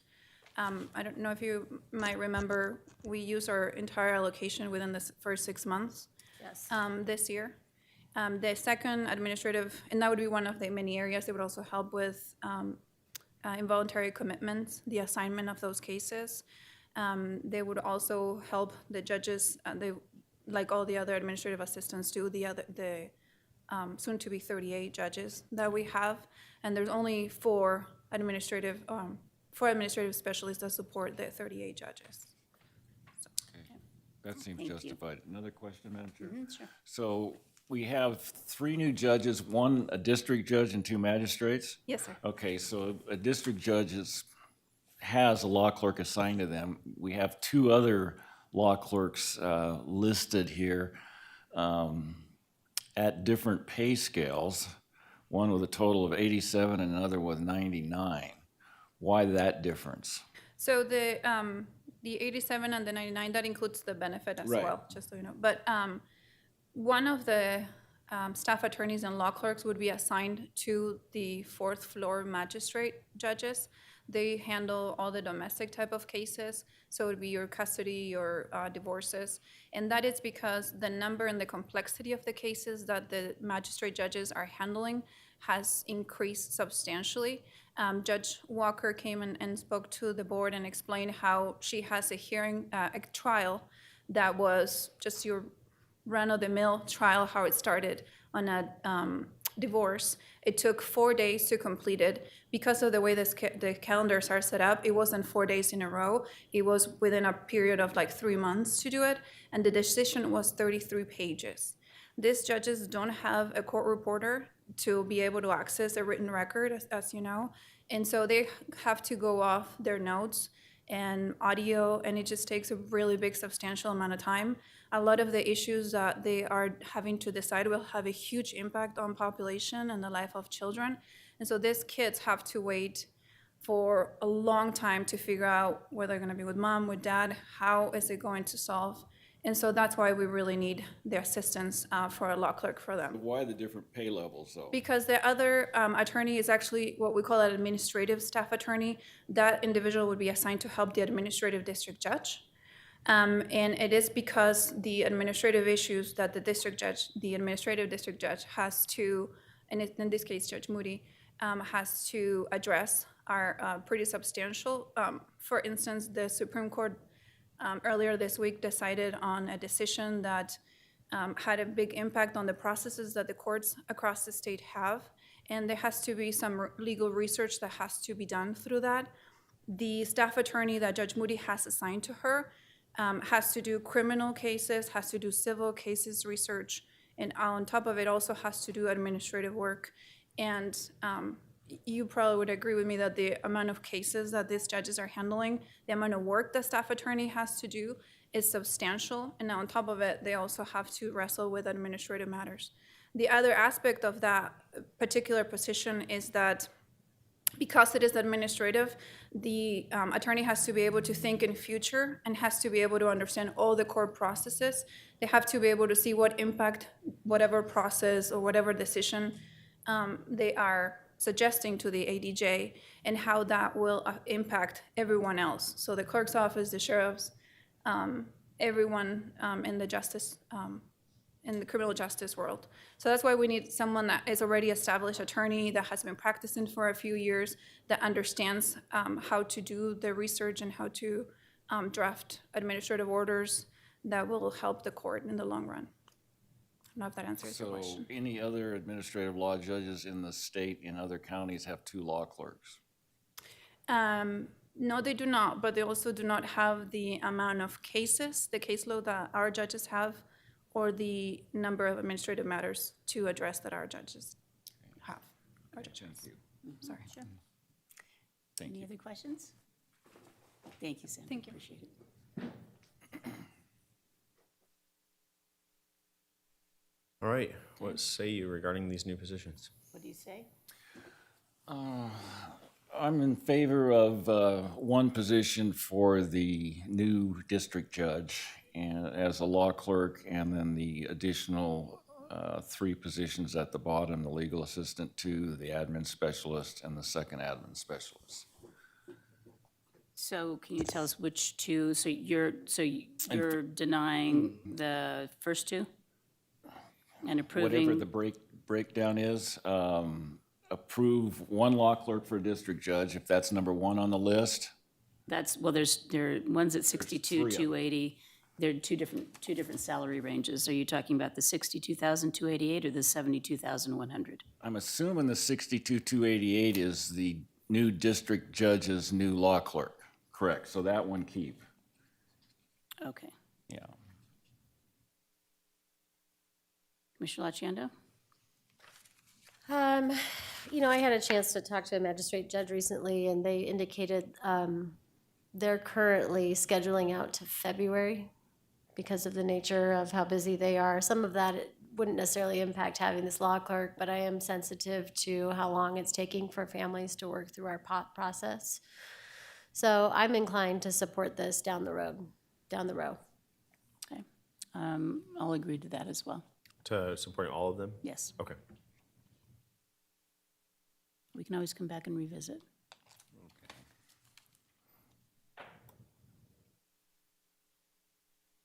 have to. Okay. I know, I think we will. I'm gonna scroll back up.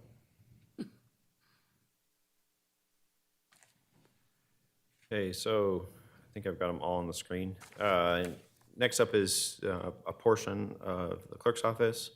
Again, you can see there's a number of changes within budget, both some reclassifications as well as special salary adjustments specifically rated to the accountants.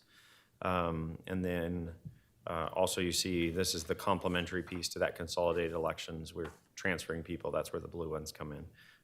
All of these are within the respective budget.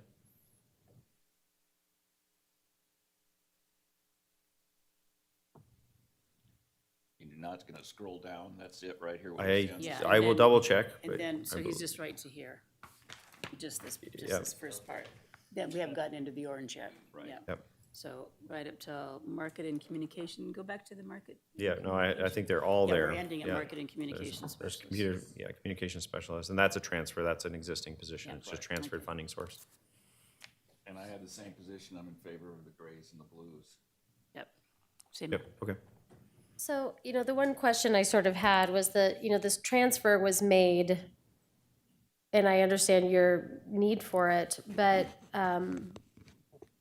the transfer was made during the middle of the year and now asking for additional funds, or asking to kind of bless that at this point. And I really would like us to have a more holistic view of Oh, how sure. we're approaching communications as a county. And so I'm inclined to support it, but with the caveat that both for this, and we have a marketing, communications, hopefully coming on, and prosecutors as well, with the caveat that our separate elected offices allow their communications folks to work collaboratively with our new communications manager. I think there's a lot of maybe economies of scale isn't the right word, but combined messaging and that we can do as a group together. So again, I'm inclined to support it, but I'm kind of getting whites of the eyes here, that recognizing once we release the funding, it's your funding, but I'm looking at you for support that your folks will be working collaboratively with our new person who's destined to start next week. Yes. Yes, and I'll say, at least on my end, absolutely. When we created this position, we intentionally didn't make it a public information officer because that's only a small fraction of the responsibilities. A lot more of it's internal communication and website management. And so we're, as you saw through the interview process, expecting our person to work closely with the county's PIO, which we've done in the past. Great. Thank you. Yep. Okay, moving on. Okay, moving on. So other portion of the clerk's office, so the only distinction here is the funding source. That last one's general fund. This is now district court fund. All part is 3% cap. You'll see here the opposite, the inverse, right, is that funding transfer for the communications position. This same position, one was a negative, one was a positive. That's the shift there. Okay. You can see just similar that special salary adjustment for accountants, just like the other ones, just different fund. And then the 4 new positions are the in-court clerks to support the new judges. So, and those ones do need additional funding. Okay. Okay. So remind me, I'm inclined to support this, but sort of statutorily, what's our requirement as a county? Someone give me the Cliff Notes version of that in terms of we get a judge, you get a district judge, you have to have a court clerk, you have to have what's the requirement? Madam Chair, Commissioner, that's a good question. In terms of, I'll say constitutionally, my office is the clerk to the district court, first and foremost, supporting the judiciary at a county level, despite it's a state judiciary. And operationally, every judge has an in-court clerk that supports them directly, that manages their caseload, and is physically present in the courtroom, just like Judy is, taking minutes, managing everything. So that's what these positions are specifically related to. There isn't a statutory framework beyond we are statutorily obligated to provide the necessary support and work collaboration. There's no spelling out Of what? X number What of does that look positions. like? No, Okay. and it varies. I think as you just heard from the TCA's office, often there's more support that goes to the district court than some of the magistrate court. and different case types require different. So, example, in district court, the specialty courts, we provide additional clerk support just for specialty courts above and beyond the clerk support that each of the individual judges have because of the caseloads and being able to manage them. Great, thank you. Okay, so I think I heard a yes. Sorry, yep, okay. And yes, also for the blue and the gray? Right. Yes. Yep, okay.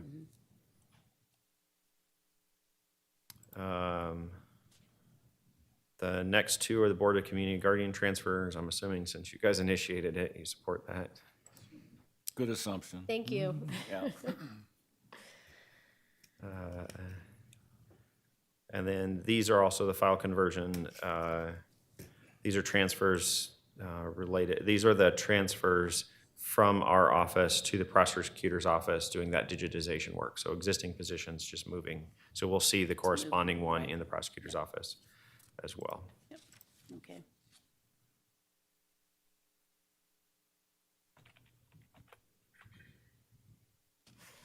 And then finally, last part of, well, no, I take that back. I'm going to stop using the word finally. Records retention, special salary adjustment. This is an archive clerk as part of our office and the records retention center. Again, this is within budget. See one nod. Like I said, all Okay. grays and blues will be a nod Yeah. from me. Yeah.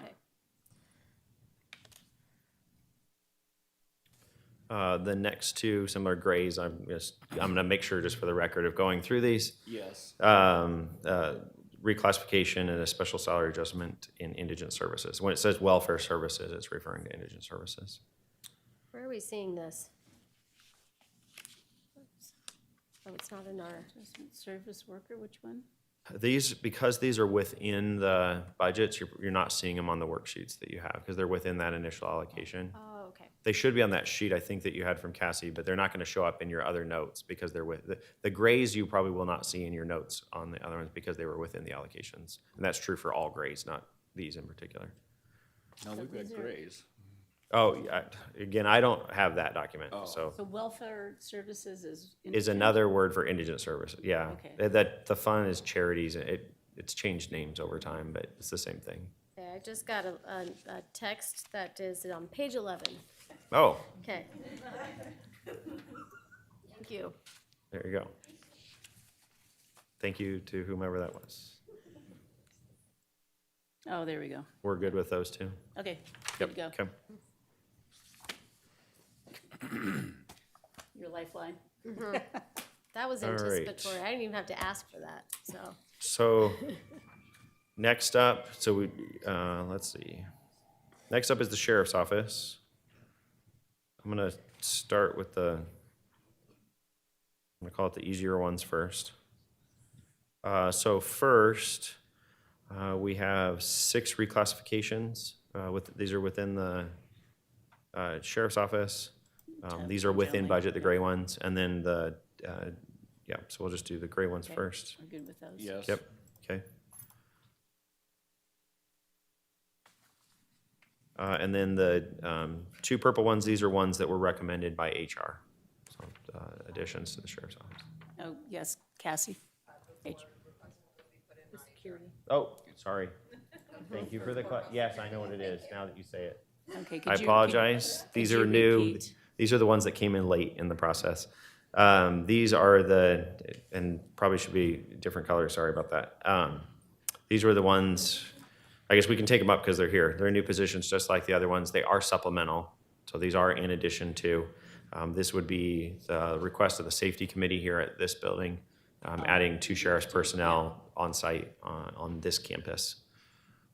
Is what that request is. And we don't necessarily have to take these, you can go up to the other sheriff's ones. This fits in with all the new position requests. But this was requested by the safety committee and added by the sheriff. Right. So if you have any questions about those. So I have heard about this peripherally, and this is not anyone's fault. It's more of a challenge of this form of government in that we can't talk to each other. So I struggle with this. It's a significant amount. I I'm worried about adding lots of new positions as a whole right now, given that I think we're heading into 18 to 24-month recession. So that's number one. Number two being, I would much prefer to have a more holistic conversation about security in the courthouse, sheriff's office, marshals, contract security. This feels a little bit one-off to me, and I understand there's some concerns, and the safety committee vetted this, but I didn't hear that conversation, and it's almost $300,000. So for now, I'm a no. Okay. Yeah, the safety committee did vet this. And I've had conversations with Judge Moody on this. And basically, what prompted me to request the safety committee of looking at this was basically an opinion by the AG's office stating that the sheriff has a duty to provide, the sheriff needs to have, I can read it to you. It's the duty of the county sheriff to attend the courts located in this county. There's no statutory authority by which the court may appoint a bailiff, marshal, et cetera, to perform those duties. So that means they have to perform them. District court has the inherent authority over Idaho case law to appoint court attendees when the sheriff fails to fulfill that statutory obligation. So we're basically saying that with the sheriff not having deputies here, he's failing to fulfill his statutory obligation. Finally, a sheriff is potentially liable for wrongful conduct of court attendants appointed by court when he fails to fulfill his statutory obligations. And you can read this, but statutorily we are obligated. It's different. The marshal they take care of the courthouses, but there's a lot of other folks in this building besides judges. Your office, our offices, IT, development, and so we're responsible to have protection and to have sheriff on property.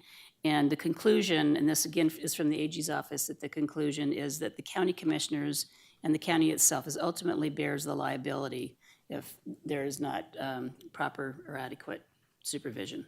And Madam Chair, I may be able to add, just in terms of the process up to this point, I sit on the safety committee as well as so the safety committee is comprised of some judges, different departments, representatives throughout the office, and Commissioner Kenyon had asked a subcommittee to be formed, which included Kelly Ponanen, who chairs the safety committee, as well as Cody Allridge, Scott Williams, Dana Ho, and some others convened. The subcommittee made 3 recommendations to move forward to the safety committee. 2 of those 3 recommendations were accepted by the safety committee. One was an updating of our badging system, because there's been a lot of concerns about the contract security in the building and the quality, at least, of security.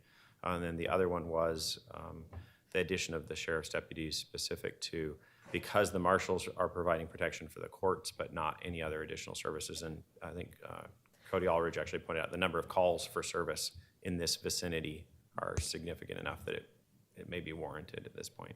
That doesn't necessarily change, I think, any Well, I think discussion here, the but- challenge I have here is that based on that statute, it's really courthouse security for court services. And if that's the case, then we need to have a much broader conversation about Oh, absolutely. the marshal's office versus the sheriff's office, which I'm very eager to have.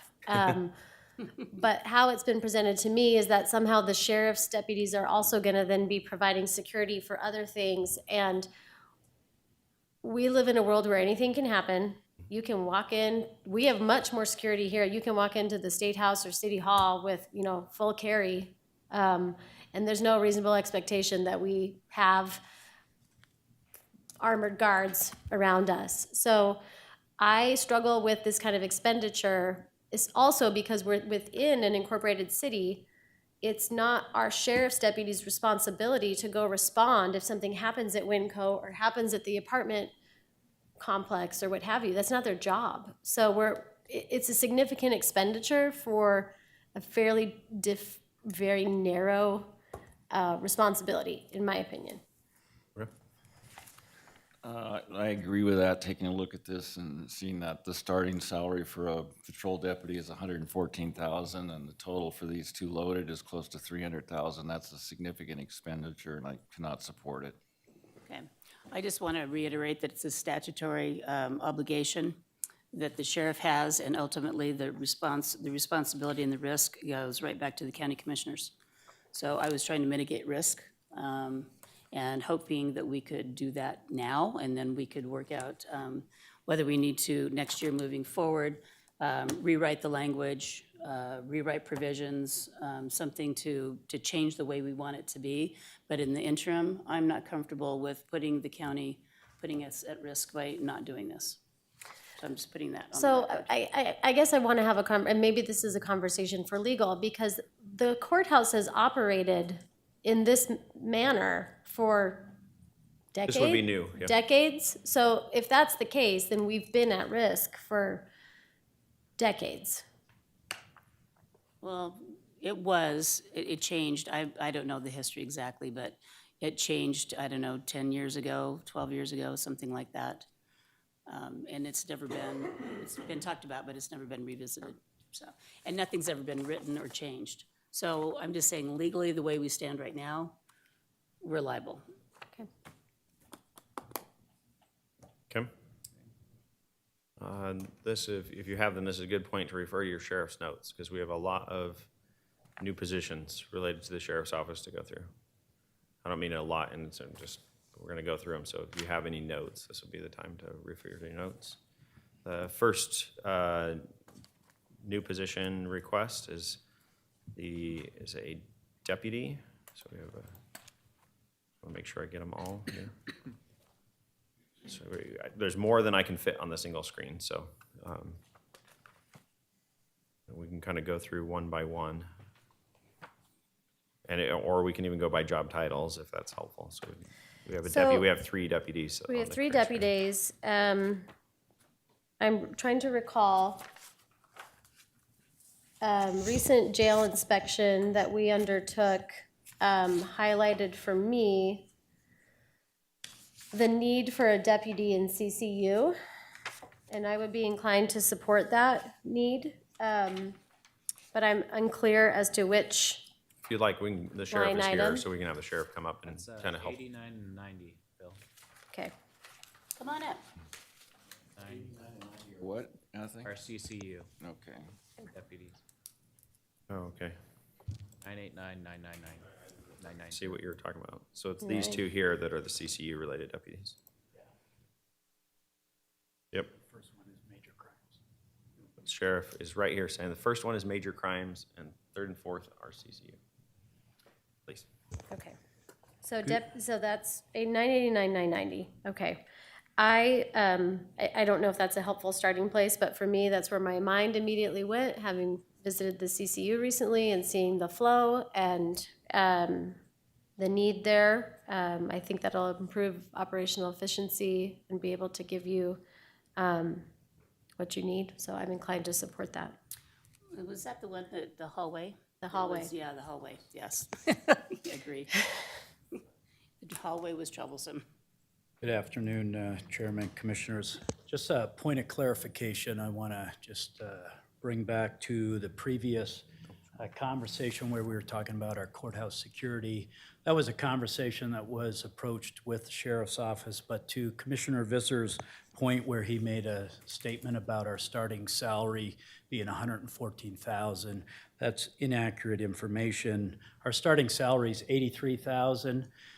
That makeup that is included in the $114,000 is overtime to accommodate those additional hours that we were being talked to about. And then the second one, where it says $99,000, that's not a starting salary. The starting salary for that transport deputy is $72,000. Both of those figures include overtime to accommodate the courthouse security. So I just want to clarify Oh, that thank for you, you. appreciate that. Thank Okay. you. Sounds better. Okay, Don't go far. don't go far. I'll be right here. Okay. Okay. Go back to the first one's the deputy for major crimes.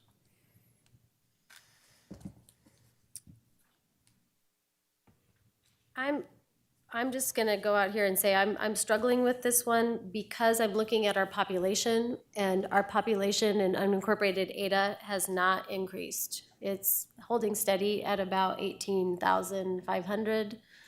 So I hear the need, there's complex needs, but I'm kind of coming back to this issue that I think we're gonna see in the next 18 to 24 months, which is a potential recession. And I don't wanna get in the position of overextending ourselves from a new positions perspective.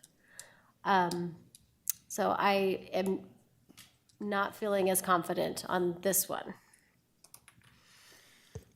I'd like to have Sheriff Bartlett up here, and just, if you wouldn't mind just taking 5 or 10 minutes and walking us through your entire supplemental list here. Again, just briefly, and letting us know what your priorities are, and in light of what we all feel might just be even a downturn, that might not be a recession, but a downturn. We certainly don't want to start bringing new people on and then terminating them. So we'd like your overview and then priorities, please. And Madam Chair, Commissioners, thank you so much for a few minutes. I think it's important just to go back in time where when we start this process for the Sheriff's Office, it's almost an 8th-month go-round for us to evaluate what those needs are, to determine how we can provide our ultimate goal and responsibilities statutorily, which is to provide public safety to our community. And so we put a lot of time and energy into that, and as we navigate that, we ensure that the things that we are putting in front of you are those priorities for us at the Sheriff's Office. Now, we fully understand that you make the decisions when it comes to spending authority, and as you heard earlier in the presentation a couple of hours ago, I believe our responsibility is to stand in front of you and to give you what we see and the information that we're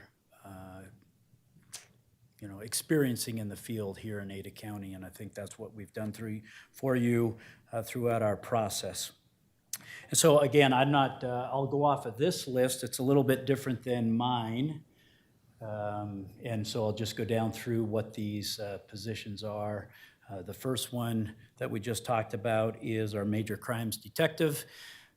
Although crime in the Treasure Valley has remained fairly constant and steady for us here in Ada County, what we are seeing is an increase in the number of cases and or services contacts that we're having. So just as our population is increasing, doesn't necessarily mean the crime rate is increasing, but we are seeing additional contacts and hours spent with our community. And so I think that's a great thing, which limits the number of hours that we can do that. And so that's our request on our major crimes. We have seen a drastic increase in the number of crimes that are being reported through our prison systems, which we are managing at this point. We are engaging in conversation with Director T-Walt to evaluate that.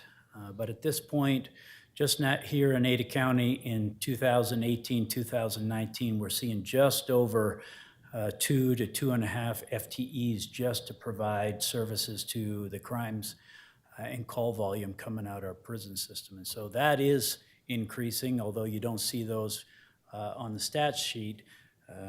It is a drastic increase in our workload for our major crimes. Also, the secondary increase in that area that we talked about during budget time is the increase in our health and welfare calls for service that this group provides. And that would be your deputies 1 and 2? That is, yes. Okay. Yes, that's the major crime position that you see at the top of the list. So, Madam Chair, Sheriff, so bundled within all of that, we have a social worker who, based on your previous presentation and my prior experience working with the similar position in City of Boise, this person ideally should be able to help us defer and deflect some of those health and welfare calls, which are, ever expanding in terms of the kinds of contacts that your officers are having. I know they don't take the place of a deputy, but they can alleviate some of the responsibility of a uniformed deputy having to provide those types of services. They don't alleviate or take the place of services that our law enforcement staff are providing. What they do is enable us or allow us to provide a better service to these individuals that we're coming in contact. Just in 2018, we had over 2,000 mental health calls just in Ada County alone for our sheriff's office deputies. And so what it allows us to do is streamline that process, better serve our community, and make sure that the people that are needing those services are able to be directed directly to those through all of our stakeholders and our partners here in the community. And I think that's what that social worker for us allows us to do. It is a person that works in conjunction, hand in hand, together, because each of them are bringing a unique service to the table. And at the end of the day, I think that's where we come from, is how do we provide the highest level of service to our stakeholders, partners, and each other. And so it's not necessarily a replacement of services, it's an enhancement and that professionalism that our law enforcement deputies just don't have, right? Our law enforcement officers aren't social workers, they're not doctors, they're not clergy, they're not marriage counselors, they're not, and the list goes on, but they are required to be able to have those expertise when they respond to these calls. And this is that level of service that we find is that significantly important product that we're missing right now. And it allows us to marry up those services to make sure that our community is safe, to ensure that our vulnerable population is well taken care of, and that the right decisions are made in those ever-evolving moments. Any other questions? Well, I guess I'm just wondering how we're taking this. So you asked the sheriff for more kind of a priority. I mean, this is a Right. huge, obviously a huge chunk of our Well, budget. So you're looking for your top priorities. And- I've said some of what I think, but I think we want to hear from you. What are your top priorities out of this 20 positions? Right, and I think that's where we come back to is, I think all of these marry together very well for us to be able to deliver the service that you expect us to provide at the sheriff's office. And so if the question is, which ones of these are you wanting us to cut off the list, I would have to go back and have those conversations with the people that we work through this with.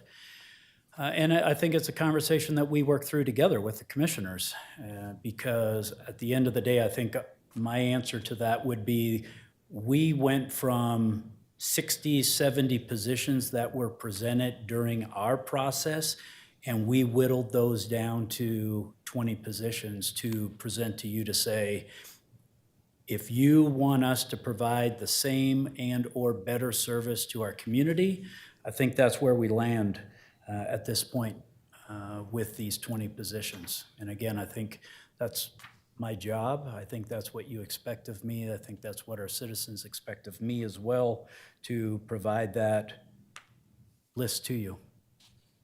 But with that, I would stand for any questions on any of these that we have presented. What's the SLD officer? So that is our sheriff's labor detail, where okay. we transport people in lieu of being in custody out to provide services to the community. Thank you. So I think, sorry, excuse me.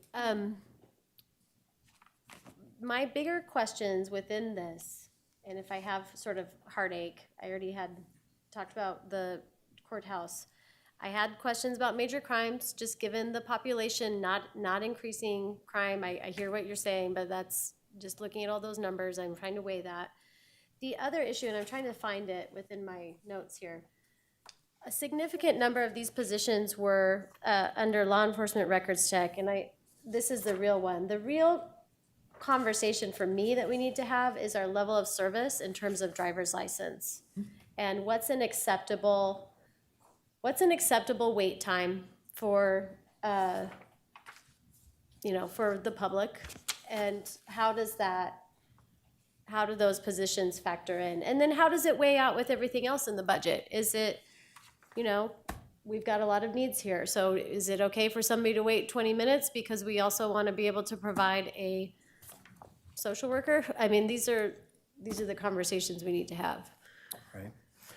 Madam Chair, Commissioner Lachiondo, that's a great question and one that we've been discussing for a couple of years, whether it be in budget process or whether it be in our BOCC meetings every month. As you well know, as we presented this year, driver's license is one of those hot topics that are out there that not only your office gets called weekly, but our office. We take several complaints each and every day. I was just informed by Director Bolacek that just yesterday we had to call patrol officers to our driver's license office twice yesterday because people are frustrated and wanting us to reduce that wait time. And so that's really what we presented to you this year. You ask why 8 positions? Well, we have 20 driver's license clerks that work at our office currently, and one of the regular comments or discussion points is you have 20 stations at driver's license. Why are not all 20 of those stations open and working and available to provide a service to the people coming through the door? Well, we range anywhere from 4,700 to 5,200 customers coming through the doors weekly. One of the things that we clearly saw this year was the phones ring nonstop in our office from people wanting to know how to get to our office, what paperwork do they need. So we took one of our driver's license clerk and moved them to answering all of the phone calls that are coming in on a daily basis. We also saw the enormous need that everybody that was coming in to get a star card or a real ID was coming in with maybe not the right information. And so we took that person and moved them right up to the front of driver's license so that when you come through the door, you have somebody to talk to about whether you, instead of standing in line for 45 minutes or an hour and a half, if you don't have the right documentation, let's ensure that that service, we can send you away instead of standing in line. We also put into account, we want 2 people for relief factor so that when people are sick or away at training or not available to be at their station, the complaint is not, why is there an open window? And so when we look at the 8 people that we would like to see in driver's license, it's to fulfill that request. It's our greatest complaint. It's our greatest need probably in the county to alleviate those services, alleviate those complaints coming into not only the commissioner's office, but to our office as well. So Sheriff Bartlett, if we were to approve all of these 8 positions and we would have our only location up to full capacity, would we still need that second position or second location? So that's a matter of convenience. Matter of fact, we would be able to provide the timeliness and service to our community if our ITD computer systems remain functioning and up at all times. If you see in the spreadsheet, and I have Chris Saunders available today to kind of talk through that matrix if needed, but if we were able to have all 20 stations with the numbers that we're seeing right now, with our system working, we would be able to bring that anticipated wait time down to the 10-minute range. And so we feel comfortable about that. So, and I have on here, sorry, it took me a while to find my notes. I have on here that if we have 18, it takes it down to 15. That is correct. Okay, so which would be. But there's no sort of in between. There's no 4 takes it down to 25 or We provided that in our presentation. I Okay. do have that matrix. And so if we stay with 12 stations open like we have now, the average transaction time stays true through just about everything that we're doing, about 8-minute transaction time. From the time that you arrive at the window till you're done your transaction has stayed roughly about 8 minutes with our new software, which is about average 33-minute wait time. That's where we are right now. And Give or remind take. me, that's average, but what's sort of the median, right? I know you have like Fridays, it could be 2 hours, or what does that look like? This week, over right now, time? we're about 48 to 52 minutes. Okay, And that fluctuates depending on the number of people coming through, whether Who's kids are in. out of school and Yeah, we're doing all of okay. the testing. But right now, it's about 33 minutes. If we were to add 2 of those clerks, that would drop that time frame to 27 minutes. Okay. If we were to add 4, it drops it to 21 minutes.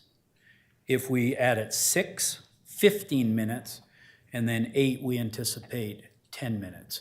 And so in all of our presentations, we want to know what you, the county commissioners, feel is that appropriate wait time. Again, I heard it stated earlier, we're not Seattle, we're not San Francisco, we're not LA, where you pack a lunch and a dinner and you're at driver's license for 8 hours. What is that acceptable wait time for our commissioners? And we're willing to provide that service if we have the appropriate staff to make that happen. Sheriff Bartlett, with the Star Card, what's the deadline date on that again, where people need to have that if they're going to? It's October 1st, 2020. Okay, so we're anticipating a drop, right, after that date? Doesn't it seem that there would be a big push right now for people to get in there? So we're seeing a big surge in need? Well, we're actually not seeing a huge surge. That's been one of our conversations with the governor's office and with our other counties. We're not seeing that huge push for people to get in and get that, even though that time frame is approaching. So we're actually asking people, we're putting out media blasts. We have it on our Facebook, Twitter. The governor just spoke and did a PSA on that to make sure that people are getting in to get their card, but we're really not seeing a big push for it. We'll wait till the last month. I think the concern being, again, sort of, we've got the potential recession meets Star Card, staff up, do we have to cut back? That would be, I appreciate the way that you have outlined the levels of service for us, and frankly, you can send the complaints our way regardless, but. I think my decision on this, approving this, would maybe warrant me going back and taking a look at the driver's license second location need. If we're fully ramped up in this location and we get over the hump of the driver's license Star Card, do we really need a second location in the long run? I don't know.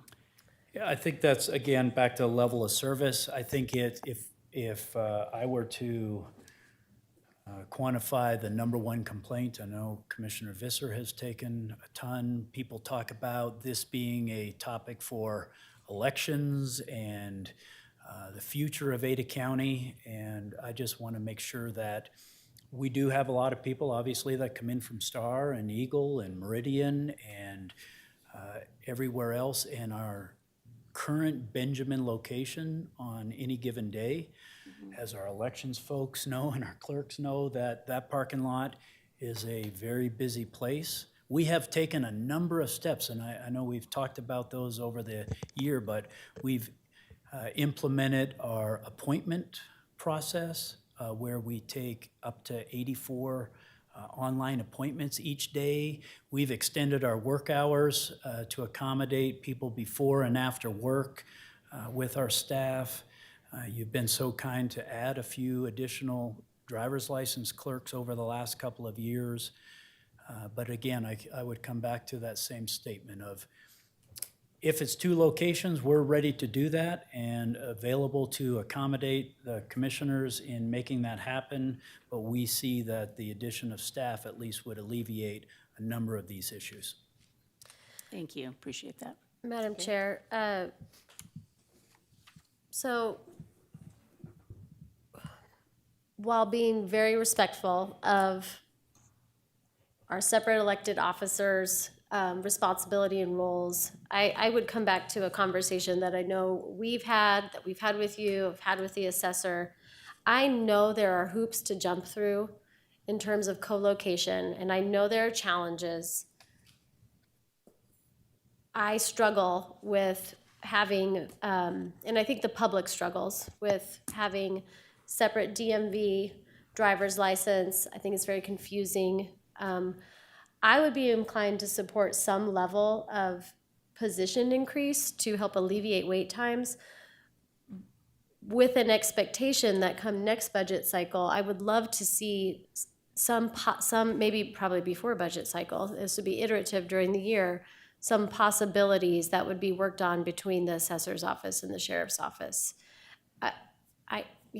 That's just really something that I think we owe it to the public to at least try.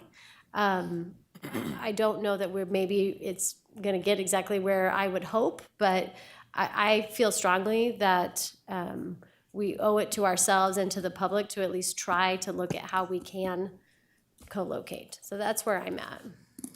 And Madam Chair, Commissioner Laciando, the Idaho Sheriff's Association spent a lot of time this last year in front of our legislators to figure out ways that we could share some of those duties. We've had an opinion given to us by the Attorney General to share responsibilities. We've also gone out to talk to them about how we could statutorily potentially put a fee in to increase the amount for driver's license, because currently we just don't have the ability to do that. And it would help alleviate some of this burden that's being placed on local counties to provide this service without receiving those dollars back from the state. And so we had put together legislation last year. We presented all of those in several committees, and we as an Idaho Sheriff's Association are committed to re-engaging with that. We've already done that in the off-season, and we'll be looking to readdress this in this year's session. And that includes co-locating? Sure. Okay. And again, that's our co-location has always been one of those. Obviously, I won't speak for the assessor's office, but the ability to have space, whether that be for testing, and that's one of those things that when you go into our driver's license offices, it's important to remember that there's very few people that are on that auto renew process. It's really important to see the numbers. You're only talking about the ages 21 through 69 for an auto renew, and or can do that through our computer system. Everybody else has to come to our location and go through your driver's license experience. And so I think it's just important for us to remember how much space it takes for that. And if we're going to co-locate, the last thing we will want to be doing is taking up somebody else's space. We wouldn't want to do that correctly. And I guess I'm looking at it a little bit differently, not necessarily co-locating in our current motor vehicle spaces, because I don't think they're necessarily adequate. I know you have significant needs for both parking and waiting room, et cetera, but that's a conversation I would love to engage with Assessor McQuaid. If we're currently renting space in multiple locations throughout Ada County, and those are presumably your year leases, what's the opportunity to come up with a plan where we have space for both in different locations, move potentially Assessor McQuaid's operations with yours somewhere else? I'm spitballing here, but I think on the whole, folks are very confused as to why they're not in the same place. Yeah. I think the reason we're not in the same location now is we just flat have ran out of space. Yeah. And for the assessor's office, one of the key things is they have the ability to collect fees on all of their services, and we do not. Right. So they have the ability to use those fees to rent space or locations, which is what we're trying to change through our representatives to potentially be able to do that, because you want your assessor's money being spent on their requirements and services. Commissioner Visser? Yeah. The logistics of the co-location, I don't think it necessarily means you have to be in the same office space. I Same went out to, building, yeah. same building, same complex, something like that. But what we sense from the public is their frustration. They go to one and you see a sign there and they'll go, oh, shoot, I got to go over to Chinden. Or else they're at Chinden or in Meridian and say, oh, I've got to go over to Benjamin. So, yeah, we have that issue out there. We certainly need to address it. Appreciate your presentation today.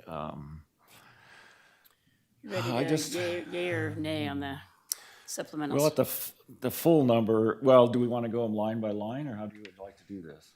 Let's just take, if you have exceptions with any of them, I think just pull out the exceptions.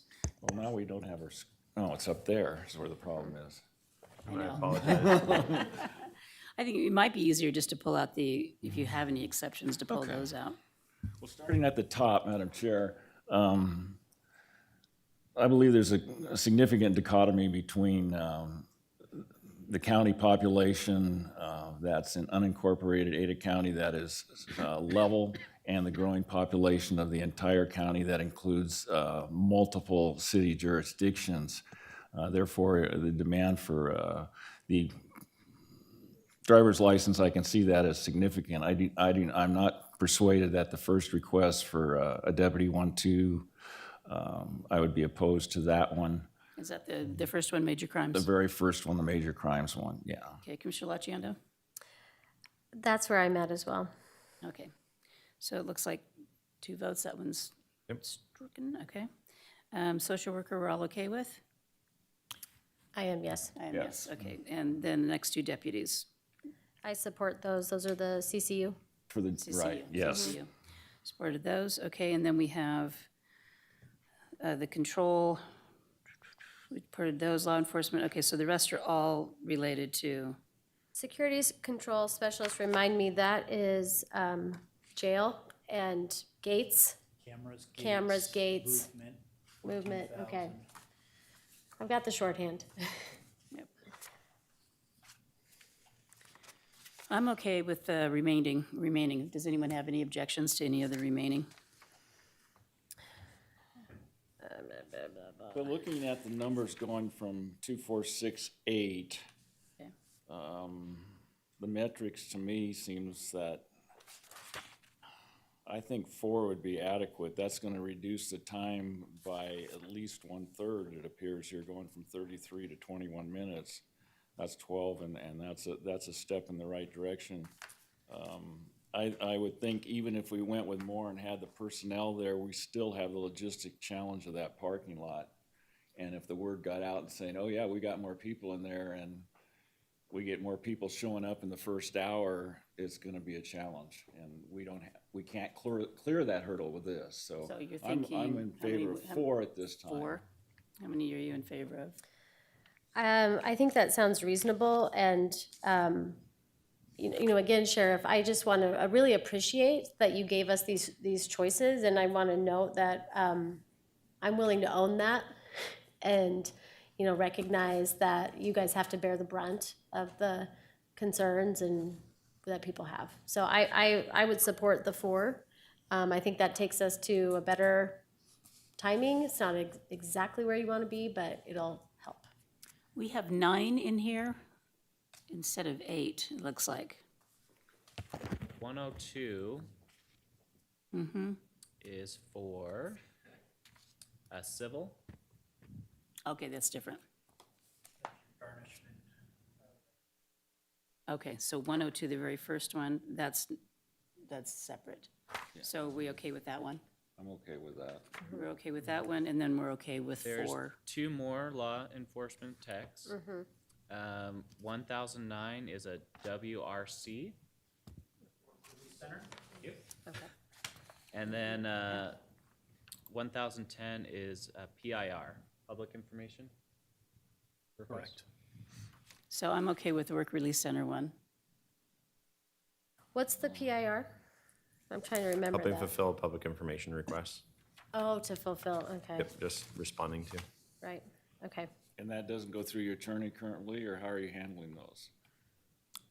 So it's a individual staff member that takes care of all of our security checks for all of our contract, anybody coming and going off of our property, and they are to assist in our additional PIRs. But yes, many of those do go through our attorney, depending on the request. We have a matrix by which they're approved. And it's like an assistant to that attorney then, or No, they're No. public information request Okay. staff. I'm okay with that. You okay with that? Okay, so we're okay with With both of those? or just- 1009 and 1010. Okay. And then 4 of Then I need to the, go back, yeah. yep, 4 of the, So Phil, for your purpose, Yeah, which one? I'm not following. 995 through 1014 are our driver's license. Okay, so what's the other one, the 1002? That's our civil. Okay. What, That's for the clerk's office then? no, When you no. say our civil, what's the No, connection? this is, ignore the hour part of that. This is it's for civil for the sheriff's office. So it's related to their civil function, so. Right now I have it on yes, sorry. But you guys should probably weigh in on that, on the civil. I'm gonna clean up the others. and 4 of those you said are out. Okay. Nope. Okay, clinical supervisor, I'm recalling this, would you mind reminding us about this one? Real, Steve? if you Oh, don't sorry, mind, just did a I jump mo- ahead? Yeah, Okay. just give me a second so I I'm can ahead. catch up on, with you guys. On the law enforcement records tech for the sheriff's civil division, are you guys okay with that? Law enforcement. Which one is that? Which number are you looking at? That's the individual that will be managing the significant increase in all of our garnishment, right, yeah. since Yeah, we all, said yes everything on is that one. now e-filed and Okay. No help from Odyssey on that? yes, sir, we would love that. We're hoping. And then if we can, just the security control specialists. I know Commissioner Kenyon indicated support for it, but no one else has, so I just don't know.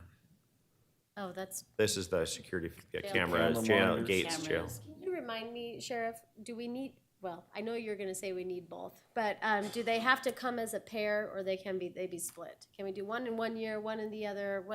Remind me where we're at.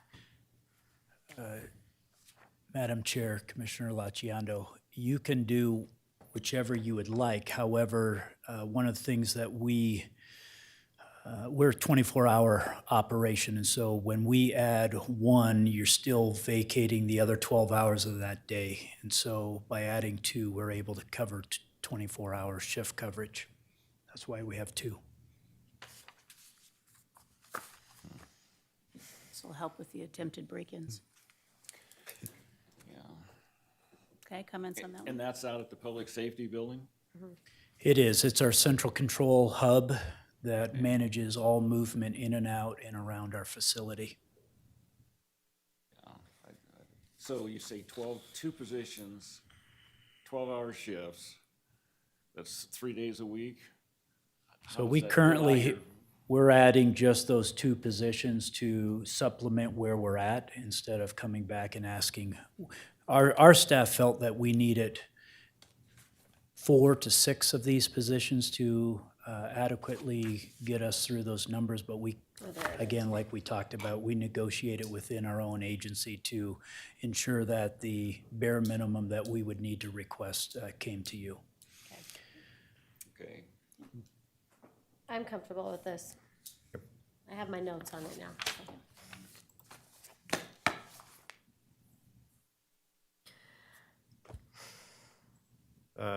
Now we are at the SILD officer, Sheriff's Labor Detail.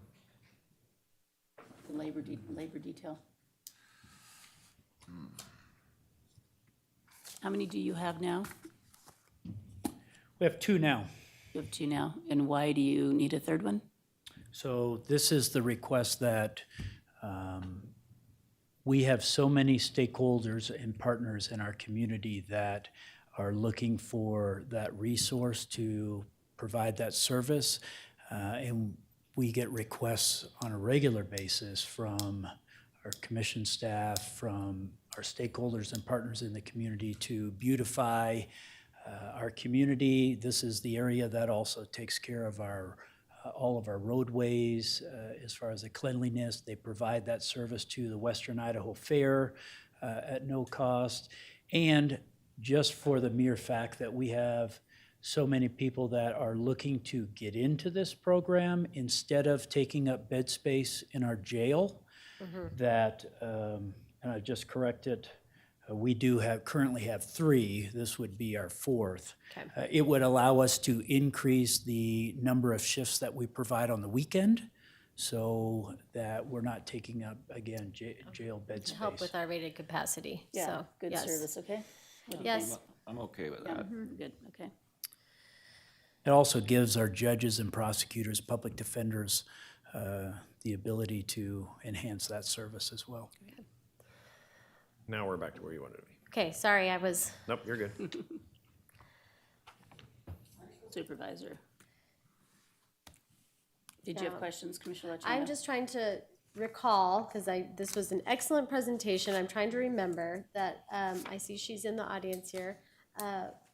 Kate Pape is doing both management and clinical supervision, and this would alleviate that and reduce our clinician to inmate ratio. Is that correct? That is correct. Okay. I think that's mission critical myself. I agree. And I think it's a critical position, mission, et cetera, but I'm gonna oppose this one. Based on,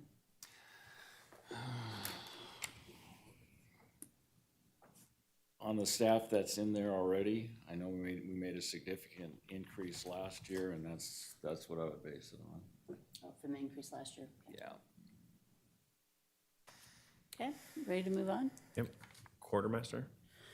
I'm looking at what the quartermaster does. This is our pistol Yeah. guy. Oh, yeah, that's the gun guy. Yep. Armory. Wow, the gentleman who you had volunteering, what a service that he provided to the county. I mean, that's just invaluable in the amount of time and attention and labor that he donated. We're really lucky to have had that, but all good things must come to an end, I suppose. This is having it in-house, the gunsmithing and whatnot in-house. It is. Yeah, that'll save us money ultimately. I'm okay with this. Yes.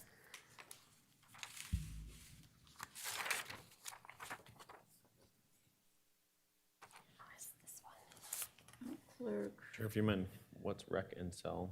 I don't know what that. recreation? Yeah, This is our HR recruitment selection coordinator that does all of our job fairs and recruitment process across the country. Currently, that position is only part-time, and we would like to move that to a full-time position to allow us to ensure that we're recruiting the right people and keeping that vacancy rate at the appropriate number that you would ask us to do. Okay, I'm good with this. I am as well, thank you. Sure. Okay, so I could feel better. I'm gonna request that, these are hard, these are difficult, this is not fun. But we're starting to get back over to where we need to be. Could you, Clerk McGrain, please go back over to the countywide, yep. take a look at where we're at, pull out the lump sum, and just look at where that is without Sit that in without there. that, yep. Not saying I I can want do to that. pull it out, I just want to see. Yep, understood. Wow. Hey! You feel better? Yeah, can you go back and plug in 2.5 million, Yes. please? Also, Yellow, I bet. 2.5, we'll see. Yeah, double yellow. Ooh. Okay. I'm not saying we should take 5 out. I just No, I wanted know, to see. I'm just Okay. playing with it too. Just, Yep. we have to feel good once in a while and see some green. All right, we're ready to tackle, Yeah, we can move forward. What's next? Is there a number you would like me to leave it at for the moment to make? Put the I can 5 put it back in. at 0, or put I the- can put it put back the at 5 in. 5 5. in. Yeah. Put in 20. $1 sure. billion. You want to try that just to see, test your heart again? Are we having fun yet out there in the audience? Good times. All right, what are we tackling next? Next up, Treasurer's Office. As you can Great. see, there's Sure. 3 that are within budget, the one in the appropriation, and then the one that is the recommendation. This one is a recommendation from HR. Yes. I'm good with those. Okay with all those? Yes, please. We're in budget dust. Okay, We need a glossary of terms that have been coined during this budget session. That seems to If be you guys one could of work them. on that, I'd appreciate it. okay, we have a transfer. This is the Assessor's Administration Division. So this is transfer from other parts of the Assessor's Office for the first one. Okay. It's the blue one, so, Yes. come on, mouse. So before we get into this next one, just for everybody who's here and potentially watching online, HR has rightfully and thoughtfully started down a path of making sure that across the county, we have equitable salaries for like positions across departments and offices. And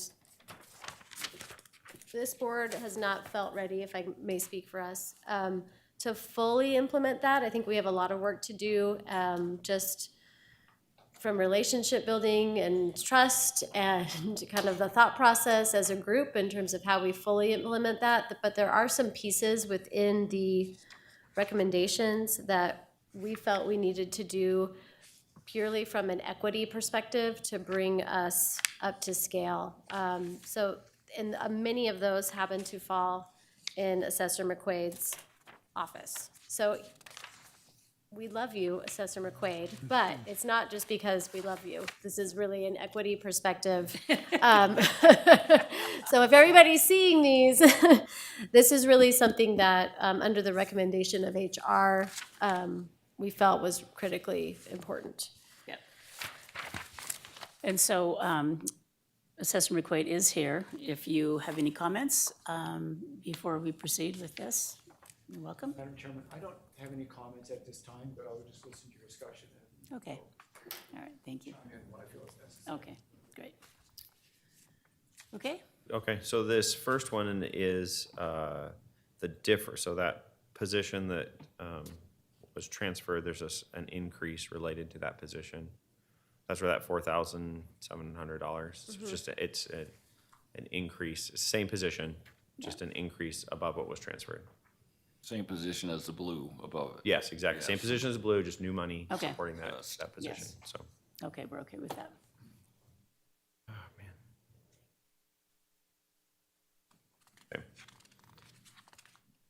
Okay. Next is administrative specialist. The assessors. I'm just gonna note that really all on down the line here, I have very strong recommendations from HR to go ahead and approve all of these. So, that would be my I do note. as well. I'd be willing to take them up in a group, Just all the orange? all the orange. Boy, no, I see it. But They just to were make sure, and I don't know this change, the first one's the new position. So Right. That may be still the same, I'm gonna say that, and then the rest are the reclassifications and special salary adjustments. Confirm. For equity purposes. No, I'm in favor of that. I just see some that are in the 6 to 7 range and we get up to 14 and 17 and 11. So, Which ones are you looking at, Commissioner Visser? well, right there's a 17. He's got it right now. And then there's a 14 and again at the bottom. And Trying to see, I see the same job class, and some are 6 and some are 17. So I'm not sure. So is this on a position per position based on maybe Cassie, somebody's- come on up. Yeah. It's a perfect time. Cassie for our lifeline. The differences is based on longevity in the position that they're currently in. Okay, and our current longevity formula is what? It's approximately a percentage a year. Well, just- But these don't have, we've taken the names off, so I would have a difficult that's time fine. remembering exactly which one. But we looked at these and said for the longevity in their position, these are the recommendations that we would make. Okay, does the longevity have a threshold or does it go indefinitely? It is within the range that we would be considering for the levels and kinds chart in the future if that's adopted, so they are within the range as well. That's good for me then. Okay. Thank you. You're welcome. Okay, so all of them?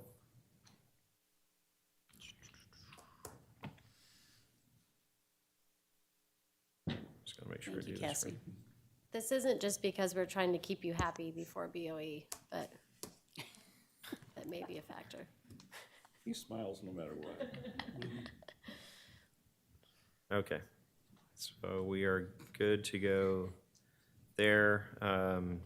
Also within the assessor's office, and this may be a continuation of what you had, we just have the land records division. The Okay. reclasses, you okay with all 3 of those? Yes. Yes. So is that GIS development too, is that eliminated? Because of that minus? That's the position that was transferred. Oh, Yeah, that's it means right, Lou's- there's always gonna be, they're gonna be offsetting. The transfers are gonna have an offsetting piece, yep.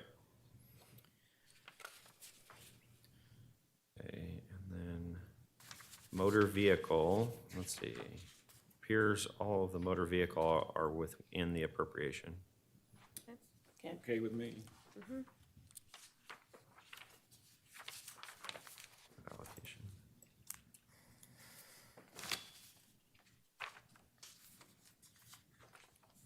Okay. Next, I believe, yeah, it's prosecutor's office, and there's a large volume, so you probably have multiple pages. Okay. And we can move around, because some of these, as you can see, fit within the allocation that was given. There's a number of new positions, and then a number of special salary adjustments. Oof. So if there's any preference on how to, yeah, This is a lot. it's the lengthiest one that we'll encounter, so. So, I wonder if I'm just looking at the time, and this might be a long discussion, I don't know. Is there another one that is shorter that we could? Well, yeah, because the rest are shorter. This is 3 pages. If you'd like, we can skip. I think let's Okay. move this to the beginning of our next Tomorrow? session. Okay, we can do that. Yeah. And can we go ahead and take up juvenile? And then that way Dawn, is Dawn here? Yeah, she's here. I know you've been sitting through these and we appreciate that, but if we take up yours now, you can maybe go back to work. Not that this isn't work, but. Juvenile, we have one that is a recommendation, and then we have some that are within budget, as well as, I don't know that I can capture them all on the screen, but we have Your new positions. new positions and then the promotions that are supplemental requests. All right, I'm trying to pull up my juvenile stuff. So, Dawn, I have a question for you on the gray. Those are all within budget. There it is. 0700108, medical attendant. Talk us through this one. This one is at 52,552, and proposed wage is 53,082. So that's an increase. On this one, just give us a quick background on this one. Would you mind reading the number again? It ends in 108. Oh, there you go, got it, yep. Madam Chair, this was our taking a look at our medical attendants. We have 4 at this point. I think we have 3 on here. We had 1 that was brand new. We are struggling to get people to even apply for those positions. I know that the salary number that HR has given us on that, our entry level, is comparable to hospitals, but obviously hospitals have a little bit more conducive environment to people wanting to work there. And we had 1 medical attendant that we hired about a month ago that worked for 2 weeks and left. And so this is our attempt within our budget with budget authority savings to up those just a little bit and make it equivalent. If we up the base, we have to adjust the other people. So these are adjustments to help make these positions inside detention a little more attractive. Okay, great, thank you. Well, Any I'm again questions? good with all the gray, but I do have a question, Madam Chair. Okay, I'm good with the gray too, so we can go ahead and move forward with the gray. Okay? Okay, looking at position ending in 075, probation officer 3, and comparing it to probation officer 3 ending in number 158, and showing a salary increase of 5% for both of them. One is in the gray and the other is in the orange. Can you give me any explanation for that? Yeah, Commissioner Fisher, I can answer that question since one is just a matter of the allocations within the budget, that allocation that was initially it's given, used and the up other at a one is certain needing amount, new and money to be able to achieve it. The rest of them will have Yep. to be. It's a funding source thing, not a. Okay. Our goal, Good Commissioner. answer. Thank you. Our goal, Commissioner, was to cover as much of it with our existing budget as possible. Great, thank you. So you only are asking for 5 new positions, correct? Madam Chair, that is not correct. We are only asking for 2 new positions. If you'll remember, we were going to do the transfer, and we withdrew that, so. So if you see here, this is well reflected by Director Burns. So there's the funding for those first 2 positions. Okay. And then you Okay. see where the funding has been pulled for those Yep. 3 positions. Yeah, that's right. Yeah. Okay. That makes sense. Thank you Thank you. for that clarification. Yeah. Well, I also just want to thank you and commend you for the work that you did with Amy Herrig to give us some really detailed information on which to base these decisions and, the statutory requirements that you have. So I'm inclined to support these. I am as well. Yes. When you say that, you mean everything? Yes. Yes. Okay. Thank Just you. confirming. Appreciate all your hard work. Thank you. Looks like we can take on another one now. Cool. Come on, let's go. I like that. Let's It's gotta keep rocking be- and rolling. It's like cocktail hour somewhere. Not on this side of the bench. Next up though. is operations. Operations, yeah, let's take it. Is Scott here? Okay, let's take up operations. Okay. Again, as you can see, there's a number of reclassifications that were within the initial allocation. There's 2 special salary adjustments that were recommended by HR. And then we have the new positions that are being requested. Okay, so How many again, did with you me s- with the Did you say 3 new positions? No, I did not say a number. I said there are new positions. new Oh, you said positions, 3, yeah. okay. So again, the gray is good for me, staying with that Okay. practice.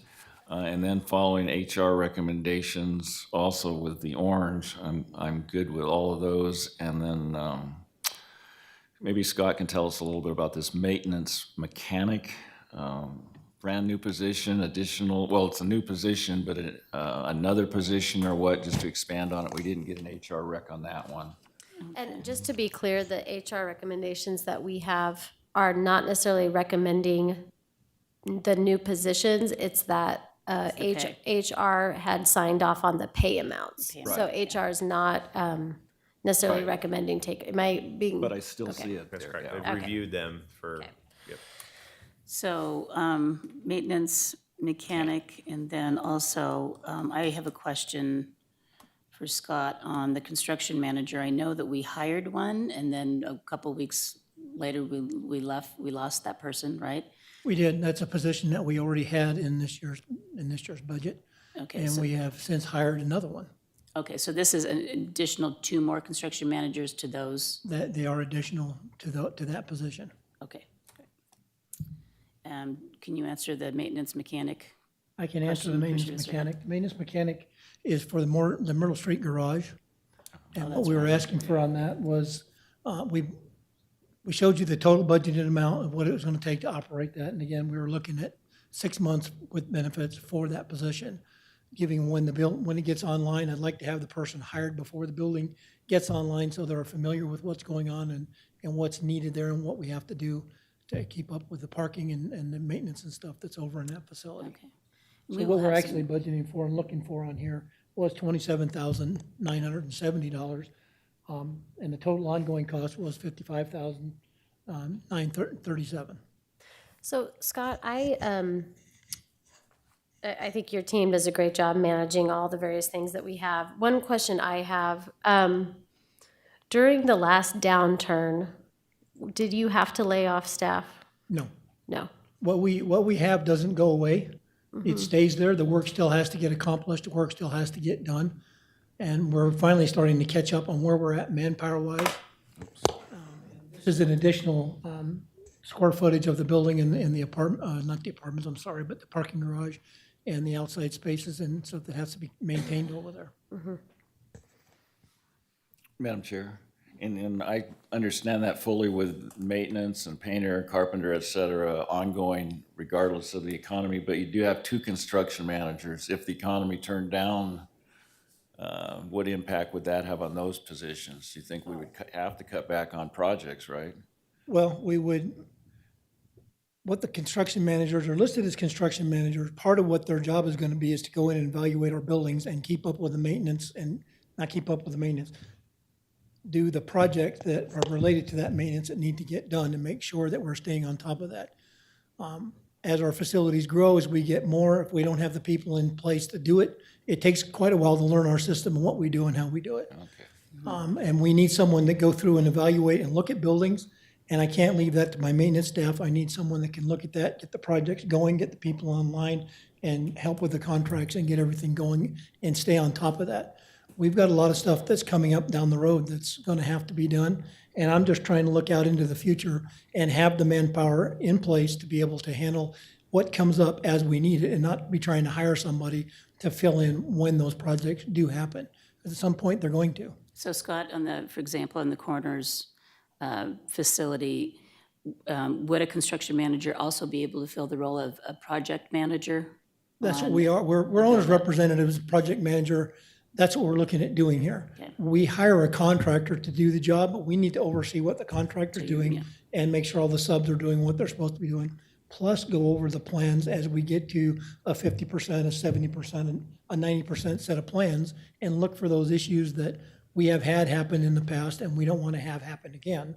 And that takes quite a bit of time to go through, not just the plans and the notes on the plans, but the specifications and see what we're getting for what we're spending. And we need to make sure we stay on top of that.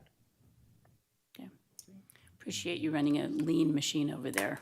I know that you have been running lean. I'm okay with the supplementals. Okay. Okay, thank you. Thank you, Scott. Oh, thank you very much.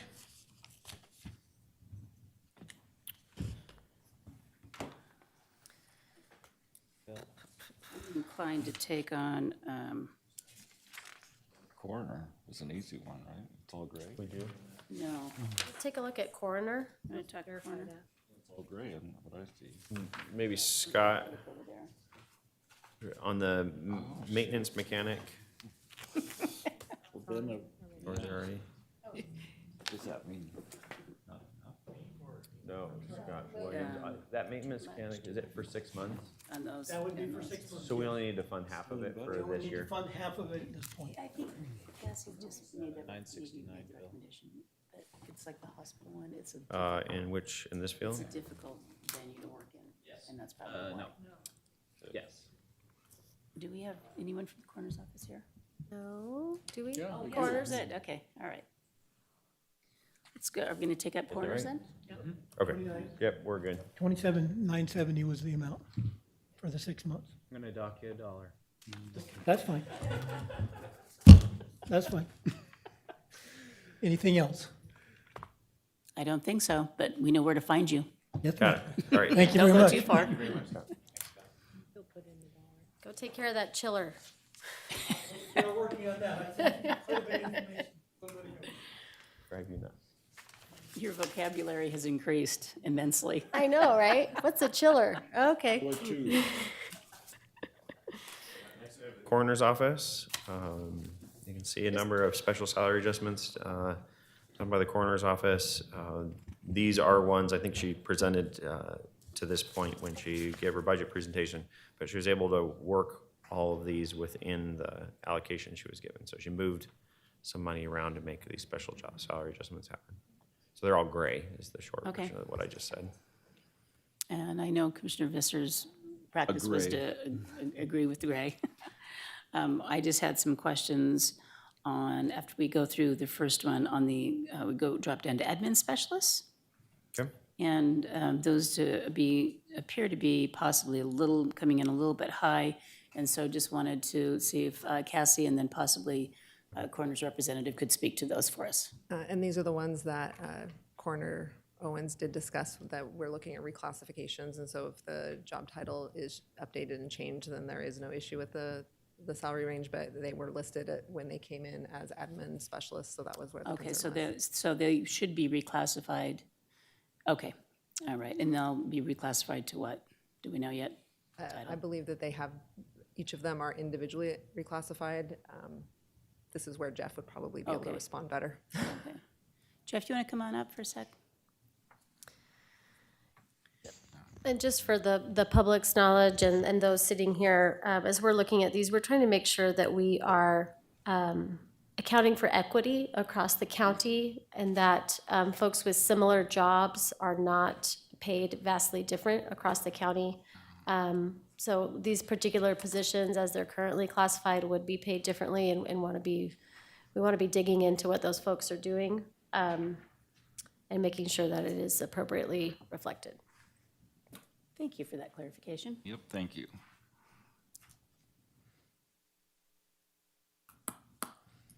You think I have Okay. new vocabulary, just wait till I start telling you what Kurt's been teaching me on landfill gas. Landfill, yeah, well, So, It's methane. I've been spending time at the fair, so careful. To answer your question, the job titles I don't have right in my possession right now, the new ones. They're pretty long. Okay, But basically, it's broken out into our folks that do the transcription directly for our doctors. There's two of those folks. One being more of a lead, thus a little more increased pay. The other two are the folks that fulfill all the records requests, the family records requests, law enforcement, answer the phones and that kind of thing downstairs. And those are, they call them, geez, I'm sorry I didn't have those with me, but. do you remember Cassie? No, okay. Yeah, we've kind of been in work in progress with those, so. Okay, so their job descriptions were revised and updated? Revised, yes. And I think the piece for me that's in sort of illustrative, if you will, while these folks might be doing records requests similar to another place, they're also having to talk to families on the phone in a really difficult moment. And so I think it requires another level of soft skills that we want to be able to hire for. Yes. Yeah. that's a good point. Okay, thank you. Appreciate that. Okay, good to go on that one? If we're good on it, I don't know if we need to have different titles, because again, it falls short of being equitable, because we have the same title down for 1, 2, 3, 4 positions, but 4 different salaries. Yeah, if you could have Coroner Owens send us the updated titles on this with the job descriptions, we can take a quick look. But I'd say yes for now, and we can go Okay, back as long and as we get- revisit if it looks like Yes, it's We'll follow up. inequitable. Okay, sounds great. Thank you. Thank you. Okay. Moving right along.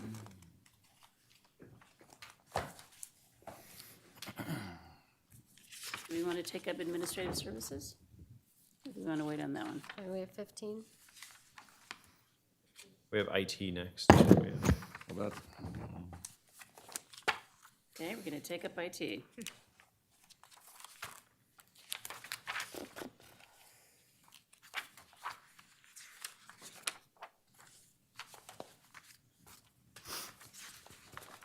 So we've got a few that are within the allocation as well as a mix of everything kind of here at the moment.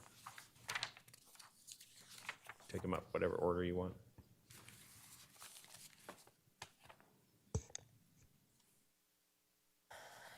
So, when I'm looking at these, I just want to note, I'm also paying attention to how many new positions were approved for a particular area in the year prior. And I'm also thinking about, I think, some opportunities that we have with the TAC, whatever we're calling it, the Technical Advisory Committee, to hopefully streamline and prioritize IT projects. So for me, I'm going to want to back out maybe one, maybe two of these, just given that last year we did approve 10 new positions for IT, and another 5 on top of that seems significant. So I would invite further discussion from my fellow commissioners. I would like Steve O'Meara to weigh in on that. If we were to cut a couple of positions, which ones are prioritized? I agree with that. Hello again. Okay. Hello. Fair questions. Some of the positions that were added last year had everything to do with project management. In my presentation, I was talking about how we hired those folks in January. We found the folks we're looking for there, business analysts and project managers. And we have so much in the pipeline, they were immediately redlined. And so part of what we would like out of our project management team is to not just shepherd the projects and see how they operate, but or rather get them all the way through to completion. But also we would like to have some sort of regulation and view of how well we're doing on the projects and what our slowdowns are, that sort of thing. They don't have the bandwidth to really do that gap analysis. And what that would let us do, if we could understand that better, we could determine what our throughput was. And so whether we had the TAC or not, when we pick up a new project, we would be able to better guess how long that would take for us to complete it. And that is extremely difficult for us to do right now because we just don't have the folks who can really sit down there and track what it is we're doing, just because we have such a massive crush of requests that come in, and they continue to come in daily. I would also say, and I'm sitting here trying to remember, of the 10 last year that were added, we tend to add positions that are very job specific. And we're doing it again here at a couple different project managers. The systems engineer, which is the first one on the list, and that is not in any particular order as far as I'm concerned, that was asked for last year and was not granted. Those are folks who run our servers and our systems. As we add these projects, as projects become online systems that folks are using, that adds to now the maintenance, right? We've turned it through a project, it's now online, we hand it over to a department, they operate it, well, it now needs to be maintained. So that's always growing, and our systems engineers are the folks that maintain those on the back end. We have no financial department for IT. In my opinion, our budget is big enough, we should have someone who's able to look through our budget on a monthly basis and provide reports. We have someone who works on our budget for us annually at time of budget, and she is also the person who is most in charge of all of our licensing and all of that. It really takes her out of pocket. Unfortunately, it doesn't let me see how well we're doing from a spend profile or any of the important stuff that you really need when you have a budget of this size. I oversee the 911 team and the technology team of the Sheriff's Office, as you well know. They have an entire finance team that manages that massive budget. And the reports I can see that they work on the 911 and the technology side of the Sheriff's Office, all the Central Square contracts and all that. The reporting I see out of there is really valuable to me. I don't have the ability to do that in the IT shop, and that budget, when you compare it to the sheriff's portion, including 911, is considerably larger.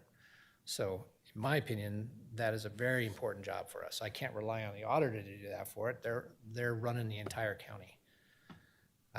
And then what you see on there, a field support, just so you know what that one is. We don't have a position called, that is a video technician, basically. One of the other things we're constantly being asked about, and of course we're streaming this meeting today, is more video with the county. I don't have anybody who's dedicated to that. It's not just video streaming, it's not just video court, it's also video production. We have someone sitting in the back of the room, shall remain nameless, who is monitoring this and changing camera angles as we're going through here. That his job doesn't necessarily end when this is over. It takes him a greater part of next week to break these videos up, encode them, and put them on YouTube. I know that the budget period is a finite amount of time, but it's one of many requests we get for video as time goes by. The TCA and the administrative law judge here has asked that Ada County lead an effort at the state level and has asked me to lead this with Twin Falls to work on county-to-county court video. We can figure that out. Figuring it out is easy. It's supporting it long-term.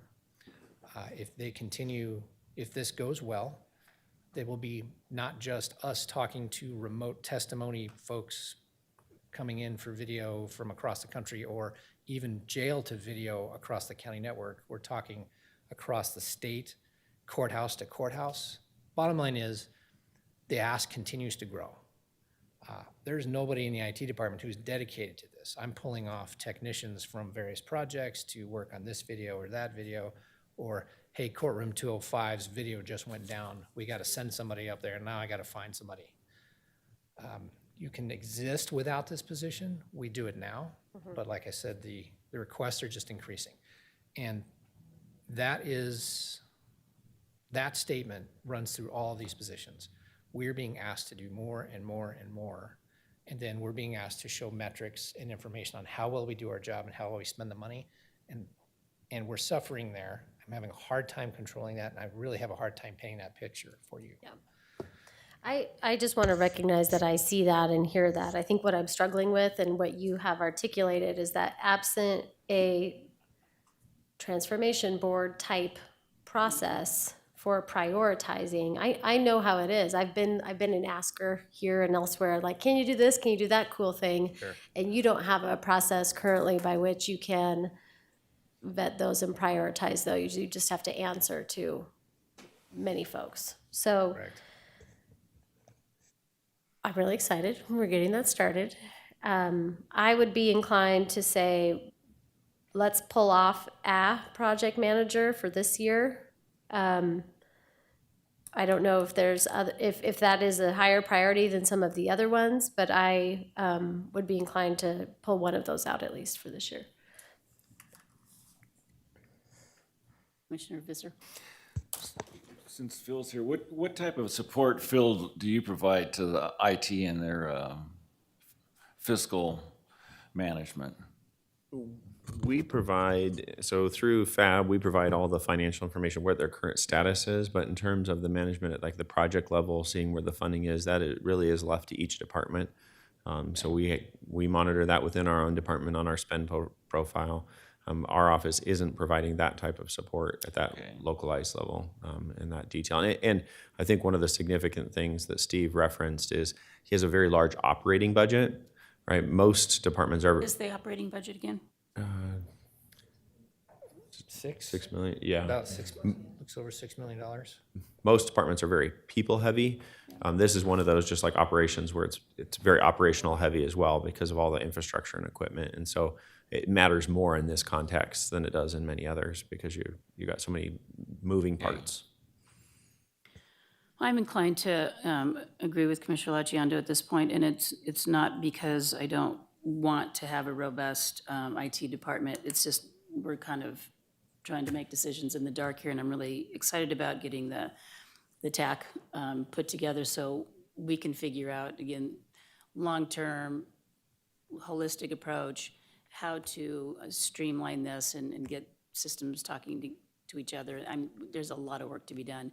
So I'd feel a lot more comfortable putting more money into this next year when we know what that path should look like.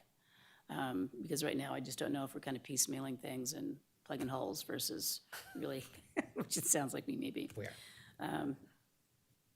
Okay, so just to summarize, or to grasp what my other two commissioners are saying, there's 5 new positions, and you're okay with 4? We're taking via one elimination? project manager out, I'm one o- instead of 2. I'm okay with that. And then I have a question on the training and development specialist position. The annual wage is at $67,712.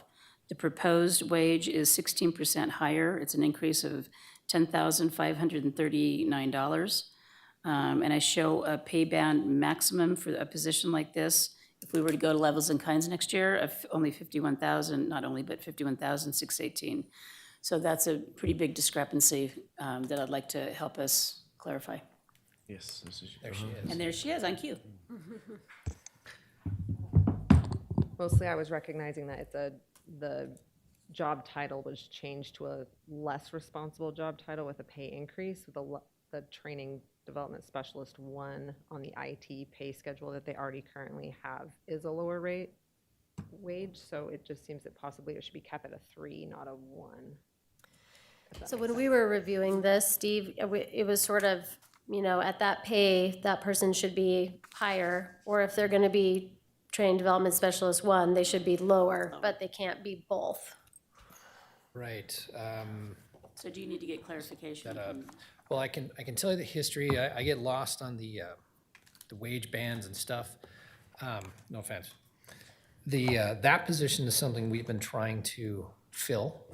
And the idea that we have for our current training and development is to go more into video production and less, the training that IT used to provide, we had a classroom and people would come and we would teach them how to use Excel. And that request really dropped off heavily because so much of our employee base knows how to use those things now. And the things we don't train on are the systems that people use on a daily basis, or like any of the stuff we've written ourselves. We want to be able to make trainings to give people instead of having them come see us. So it's a training person, yes, but they're doing, the idea is we need somebody who can create these things. Instead of having to hold a class, there will be some sort of library with how-tos, 2-minute videos on how to fill out your time card, or that sort of thing. That's where we're trying to take this position. And at the level we had it, correct me if I'm wrong, Cassie, the level we had it, we were not pulling in people who could do that multimedia stuff.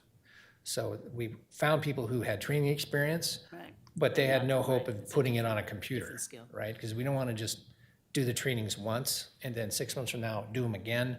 We'd like to make them so that they're short and sweet and referable for folks when they want them. So does this need to be reclassified to something other than what we're showing here? Well, and I Or- think or that's just how we, change to a special salary adjustment instead of Yeah. a reclass to a It looks training like more of a specialist 1. coding issue So from what Steve- you're saying. yes, In the justification, it says new title content engineer, yes, but we don't, that doesn't exist anywhere, right? PBS. Is that why we're, That is what we want to call it, thanks. There you go. That's what she needs. We want to call it a content engineer, because that's what they're effectively going to do, Yeah. creating content for training, It's not a but trained. it's hard to make it slot when you're coming up with what the position should pay when you don't have that job description out there. I think I'm saying that right, right? Thanks. Thanks. The help desk over there. Or try to remember what we were talking about 2 weeks ago. Yeah. Okay, Cassie, did you get any further clarifications? Yes, it should be she said it should be a content engineer, which Okay. would be completely different. Okay, so we'll change that to content engineer, and then I'm okay with that, that pay increase. With that. Again, a reclassification. Reclass. Reclass. Multiple Thank you, Steve. reclass. Appreciate it. Thank you. Appreciate all you do, keeping us up and running. Making us look good up here. Tony's laughing in the background. I'm not looking so good up here right about now. I think we finished up for the day. I want to think make one of that's the fair. required trainings, having department directors and officers go into Commissioner's Playground and do this themselves and see how it comes out. Be interesting. Yep. Next year. Okay. All right, if there's no further need from the clerk, we'll go ahead. Could I and- ask a question? Before we end the day, could we go back to the countywide? Let's take a look. Take out the 5. Oh, God. Take out the 5. He's obsessed. Okay, put in 3.